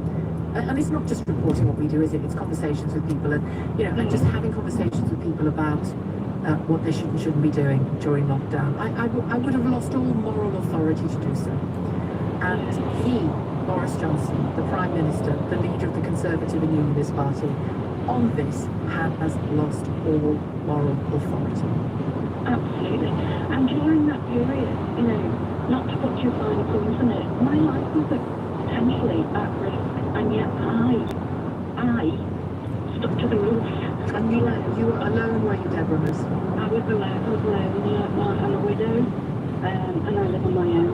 Yeah, and you know, my kids were working down south, and you know, and it's just so, you know, what the question I want to know is, what is the test for, you know, in Parliament for them to come to the point of view that he's misled Parliament? Is it what it's reasonable to believe, or is it beyond reasonable doubt? Well, that's a really good question, good area to land on, Deborah. Thanks very much for your call, and thank goodness for friends, eh? Deborah in Liverpool. Annalise Dodds joins me, Labour Party Chair. Perhaps you can help us with that, Annalise Dodds. What is the test of whether the truth is being told in Parliament? Well, I have to say, in normal times, it would be whether actually the Prime Minister or another government minister has said something that is untrue, whether they've lied. And we know now that Boris Johnson did lie repeatedly. He said there were no parties. Well, it's very, very clear that actually there were many parties, some of which he attended. And that is obviously out there. As I say, in normal times, if a minister lied in front of the House, let alone the Prime Minister, that would have been grounds for them to resign, or indeed for them to have been forced He out. lied about lying. Sadly, we seem to have extraordinarily low standards under this Conservative government. So, you know, as Keir said today, Keir Starmer, the Prime Minister seems to hold himself to a standard that's about as low as a snake's belly. That's where we seem to have got to in this country under the Conservatives. Yeah. So we'll see what Conservative backbenchers do, who knows. What else is at Parliament's disposal now to challenge the Prime Minister? Well, ultimately, now, this is an issue for those Conservative MPs. They've got a choice. Either they decide to continue to accept what's taken place, that there has been lying in Parliament by their leader, that he has so grossly let people down, or they take action. And very obviously, this is a huge problem for the Conservatives because they're focused now, so many of them, on saving the Prime Minister's skin, and they seem to be incapable of taking decisions on anything else. So many crises at the moment. Cost of living crisis, very, very little action being taken. The Passport Office crisis, indeed the Afghanistan evacuation crisis as well. A report on that just this week. They just don't seem to be able to get a grip, and I don't think they can for as long as Boris Johnson is in office. It's clear that currently it's in the hands of the Conservative backbench MPs, but as an opposition party, you know, Labour clearly also has a job to do on those issues that you mentioned, not least, but also on this. I mean, is Labour going to keep pushing on this? Well, we will keep pushing for Boris Johnson to resign. First, because integrity matters. Keir Starmer has shown that in his approach to these issues. There couldn't be more of a contrast with the way that Boris Johnson has dealt with them. But secondly, we'll keep pushing for Boris Johnson to go because his government seems to be unable to govern. There's incompetence and chaos on every issue, not least that cost of living crisis. I mean, Labour's been calling for a windfall tax since the turn of the year. We've been calling for VAT to be taken off energy bills for even more time than that, and yet still nothing from government for those families who are really struggling. Ultimately, this seems to be a government that's paralysed, and I think it will be for as long as Boris Johnson is at its head. Thank you very much, Annalise Dodds, for joining me, Labour Party Chair, Shadow Women and Equalities Minister and MP for Oxford East. On the political front, Chris Bryant will join me in a few minutes, Labour MP for Rhondda, Chair of the Committee on Standards and Privileges, which is the committee that he has recused himself from, actually. But that is the committee that the Prime Minister will be facing at some point. We'll also hear from Sir Ed Davey, leader of the Liberal Democrats, later on after 3. Your calls, though, on 0345 6060 973. If this still matters to you, tell me why. If it doesn't, tell me why. Can Boris Johnson even pee straight? It's 2 o'clock. On your radio, on Global Player, and LBC. Leading Britain's conversation. This is LBC. From Global's newsroom at 2 o'clock, the Prime Minister believes his actions during lockdown were appropriate following law-breaking in Downing Street. In her long-awaited report, Sue Gray says senior leadership must bear responsibility for a culture of partying. Earlier this week, photos emerged of Boris Johnson raising a glass during a leaving do in November 2020. He says thanking people for their service responsibility isn't going. Duty of leadership. I didn't think it was a party. I still don't. And you know, we had some vaccines. Of those subsequent proceedings because I simply wasn't there. And I have been as surprised and disappointed as anyone else in this house as the revelations have unfolded. And frankly, Mr. Speaker, I have been appalled. Labour has renewed its calls for him to resign, and the Prime Minister will hold a news conference later. A woman has been jailed for a minimum of 18 years for the murder of a boy she was hoping to... A news conference, which will be attended by his client press, including people from the Sun, the Mail, the Express, the Telegraph, the Times, basically every single newspaper in the country, with the possible exception of the Guardian and the Mirror, will be there fawning over him. There'll be Laura Kuntzberg will be there. She'll be fawning over him. She'll be wetting her knickers over the prospect of Boris Johnson smiling at her with his charming little schoolboy smile. the most successful politician of a generation, she called him last night, in her Panorama documentary. We started off looking quite hard-hitting and Panorama-like, then went all over Gunsberg. Because don't forget, like Boris Johnson, like everyone around Boris Johnson, pretty much, Laura Gunsberg, privately educated. They all went to private school, not the same private school, but they're all part of the old boy network that runs this country, and runs this country into the ground. And until we wake up and admit we need to do something about this country is never going to move on. It's never going to achieve anything ever again. Because all those achievements, possible achievements, will be hogged by those spots, those positions, those jobs will be hogged by incompetent people who are incapable of making achievements because they're incompetent. Boris Johnson lives to fight another fucking day. And all of his Tory MPs, sycophantic little spineless shits, gathered round him. Yay, Boris, we love you, Boris. Look at me, Boris. It's all for you, Boris. Makes me sick. Makes me absolutely sick. Is anything going to change? I don't think so. Not in my lifetime. Because the big problem is I can't convince people who are being shat on, whose faces are being stamped on by this neo-aristocracy. The very people who are suffering, who are starving, who are freezing under this dysfunctional catastrophe of a government. They won't listen. They won't fucking listen.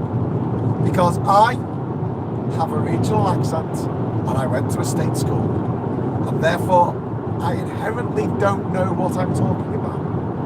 And no amount of university tuition, no amount of experience of the world is going to change that.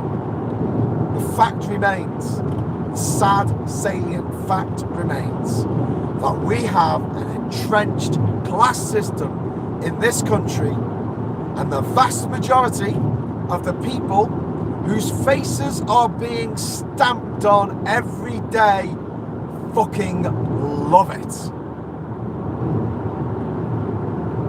And until that changes, nothing's going to change. In the same way that nothing's going to get done about gun control in America. 19 children murdered by some sick fuck with an AR-15. Again, 27th mass shooting this year. 38,000 Americans are killed every year. Guns. Some of them are suicides. Some of them are accidents. A disturbing number are with guns, are murders, are homicides with a gun.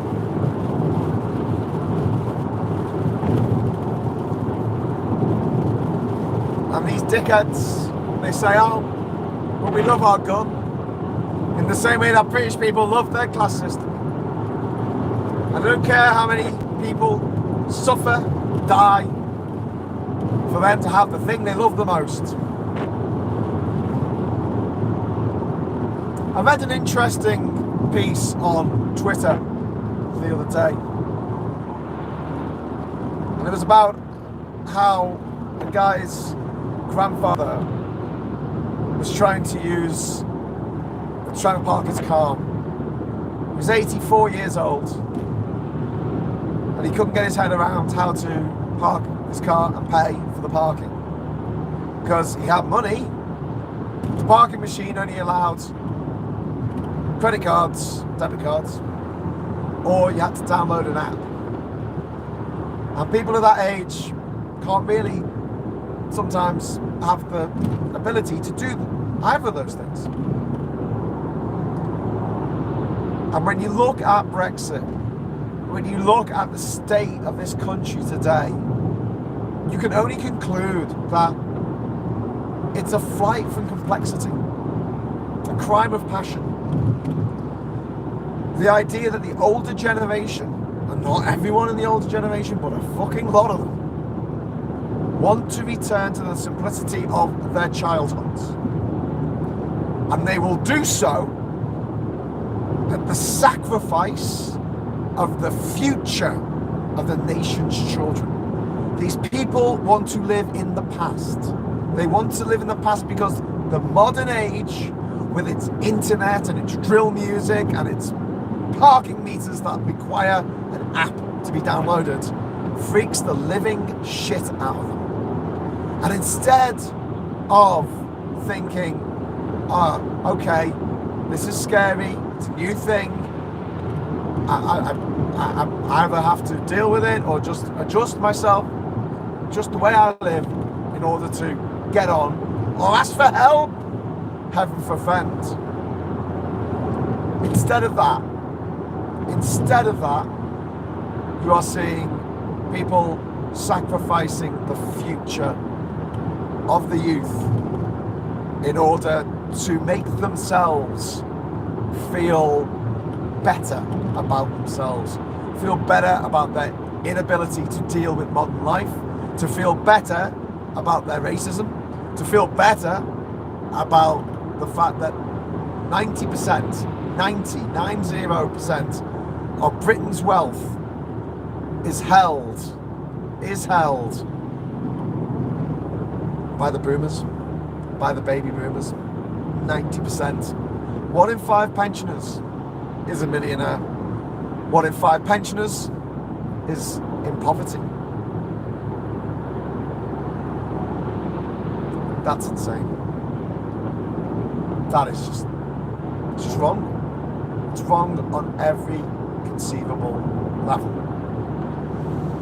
And yet this is where we are. What do we have to do? Do we have to wait for the boomers all to die off? Is that when progress is going to happen? I don't know.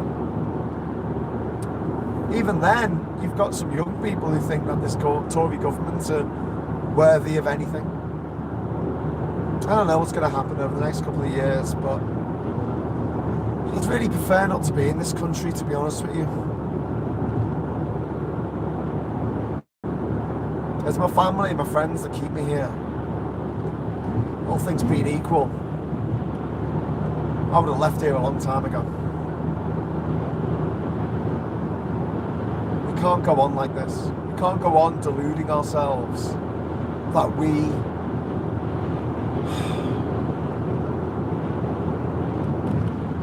that it's all going to turn out all right in the end. If we just sit it out, get to the end, and it'll be fine. We'll all work out in the end, like an episode of Wallace and Gromit. But real life doesn't work like that. And unless we stand up and we fight against these motherfuckers who are trying to take away our right to protest, who seem more concerned about the safety of statues than of the safety of women. The government that has presided over the biggest drop in standards of living since records began, the biggest drop in overseas investment, the biggest drop in economic growth since records began, the biggest rise in the overall tax burden, the biggest rise in fuel costs since records began. Back in 1998, the Manic Street Preachers sang, "If you tolerate this, then your children will be next." My generation have all got kids now. Most of us. I don't. Other people do. Good luck to them. But they did tolerate it. They've tolerated it for 12 years now. And yes, their children will be next. Unless we stand up and say no. It's our only way out.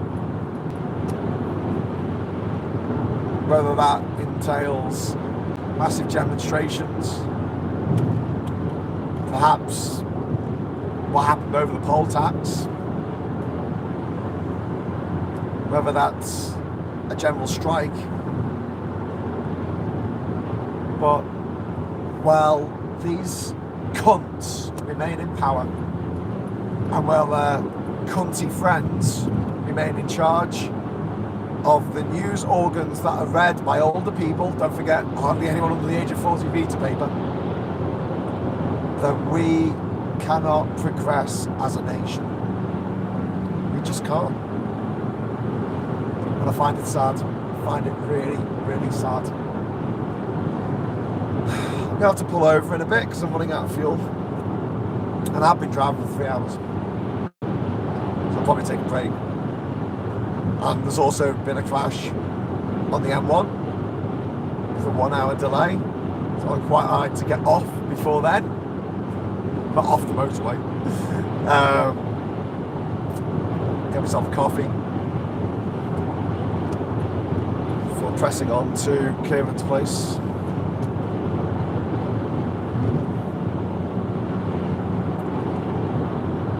Believe in EU, rejoin. We have to fix our own house first before we can consider rejoining. Britain needs to change.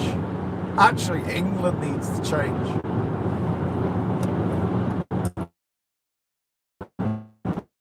And you would think that something as horrific as what we went through during the Great Plague, the COVID pandemic,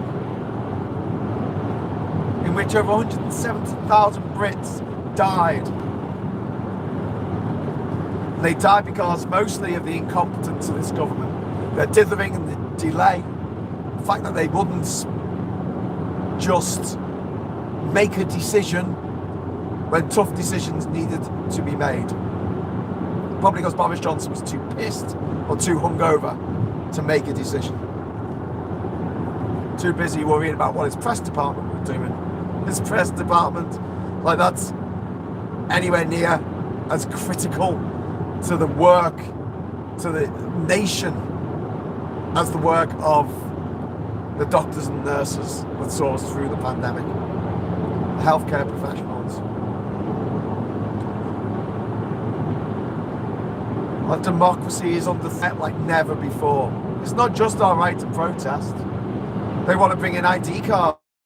You've got to be able to identify yourself. You need a driving license or a passport, then knowing that millions of people don't have a driving license or a passport. And those millions of people are less likely to be wealthy, and therefore less likely to be hoarding their wealth like some latter-day smaugs. So they're more likely to vote for Labour or the Lib Dems or the Greens, not the Tories. And they want to stop those people voting. The boundary changes that the Tories are trying to bring in to gobble up huge sections of places, gerrymandering. The fact that they have already put oversight for elections in the hands of the Conservative Party. They've taken it from the Independent Electoral Commission and given it to the Tory Party. Priti Patel and her draconian laws that she's trying to bring in. And although they are incompetent, they're not unbelievably stupid. Some of them are. Nadine Dorries definitely is. Some people aren't. Some people working for their government, know exactly what they're doing. And they have this laser precision like talent for working out what will affect people in the lower socio-economic bracket more than people at the top. And those are the things they go after. They don't want the rich to be affected at all. That's something they do not wish to have done, because those are the people who fucking vote Conservative. And while the Conservative government under this disgusting, vile slug of a man, Boris Johnson. This man who does not give a single fuck about you, me, the country, his own party, his wife, his ex-wives, his friends, his family, his children, of which we still don't know how many he's got. While he remains in charge, nothing will change.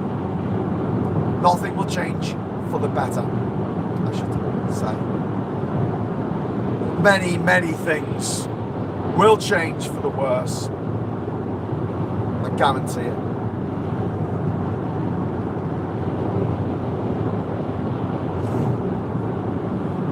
How depressing is that? The first 18 years of my life were dominated by the cunting Tory party. I was born in February 1979. In May 1979, Thatcher took power. I grew up with it all. In the 90s, there was the epidemic of sleaze in the major government. Every week there seemed to be a politician doing something that they shouldn't be doing and resigning from the cabinet as a result. I grew up with the poll, well, when I was 10, the poll tax was a huge thing. There were riots in Kent. Riots in Kent about the poll tax. Because people were so disgusted at the entire concept of it. The last person to bring in a tax that unpopular, I believe, was Charles I, who brought in a ship tax. Was it a ship tax? Which resulted in him losing his head. And then in 1997, Labour won a landslide. I mean, they absolutely decimated the Tory party. And the Tory party only had about 150 MPs by the end of it. Absolutely decimated. And then for 13 far too brief years, it felt like things were getting better in this country. Things were improving slowly but surely. And yes, there was a lot of shit that went down in that period. There was the 9/11 attacks, there was a war in Afghanistan, there was a war in Iraq. I get that. Look, I'm not trying to diminish the impact of those events or the impact of the global credit crunch of 2008. But that just set the stage, didn't it? I'll tell you this now, 2010. I can't think of a single good thing that this government have given us that wasn't already set in motion by the previous Labour administration. And the few morsels that they've thrown us, like the Fixed Term Parliament Act, they've scrapped it. Now the Tories once again get to decide when to have an election, whenever their polling data tells them to, whenever they stand the best chance of winning. Which seems grotesquely unfair. But then again, unfair is what the Tory government, the Tory cronies, they thrive on it. They live for it. They live for the unfairness. Because all they want, more than anything in the world, is for people like you and me to get upset about these fuckers getting away with murder. They get off on it. It excites them in a way that should disgust most reasonable human beings. But unfortunately, I think far too many people over the last few years have just given up their own ideals, their own sense of decency, their own sense of honour. Something that I find in short supply these days.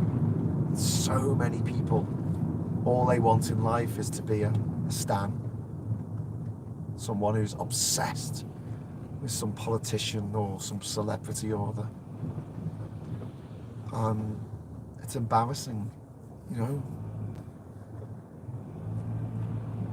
People should have you know, a little bit of self-worth.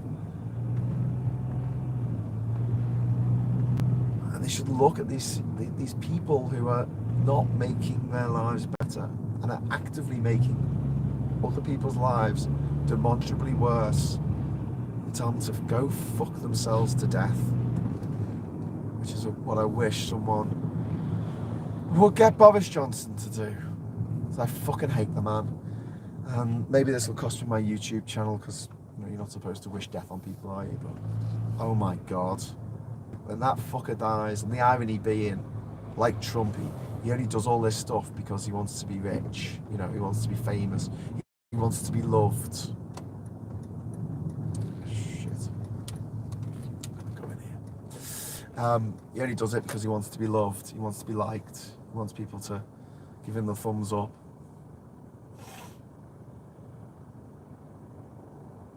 And say, good job, Boris. Good job. And yes, when he carks it, thousands, tens of thousands, hundreds of thousands, maybe millions of us are going to be happy. We're going to have a party. We're going to have a good time. Because we hate him that much.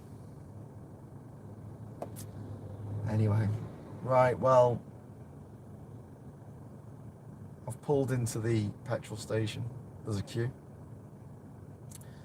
Kind of glad that I don't have a diesel vehicle, because apparently it's quite hard to get diesel at the moment. I don't know if that sorted itself out, but yeah, I'm gonna find a different way to go find Kieran, because I think the M1 is still snagged up with traffic. It looks like I'm not actually going to get to Kieran's place. I thought I was going to get there about 3:30. Might be a good hour later than that, unfortunately. But then I'll be heading into London.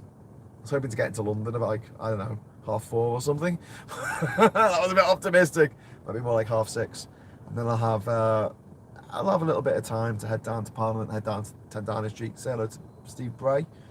And shout very loudly that Boris Johnson is an absolute motherfucking cunt, and he's a liar and a cheat and a fraud, and he's incompetent. And that's the most damning thing about him. He's absolutely incompetent. The man cannot make a decision. He's an absolute shitbag, and I hope lots of bad things happen to him. So thanks for watching. This is the longest Prime Minister's questions ever, just coming up to the 3-hour mark on the old lifetime. So I hope you've enjoyed it. I hope you've learned something. Mostly that Boris Johnson is a cunt.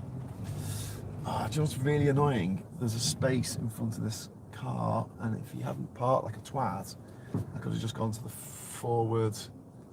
So nothing, you know, where there's two pumps, there's one in front of the other, and then they've parked on the rear one, and they've parked halfway across the road, so I can't actually get past. I'll probably squeeze through, but it looks a bit close. I'm gonna risk it. Okay, so I'm parked up. Park, handbrake. Thank you so much for watching, and I will be back very soon. Hopefully next week I'll be going and rescuing another dog. No, I'll be bringing a family over.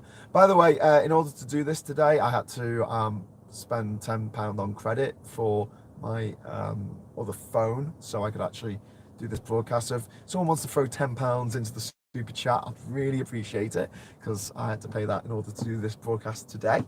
But failing that, if you could just let people know that this channel exists and that they should watch it, because if they hate Boris Johnson as much as I do, it could be quite fun.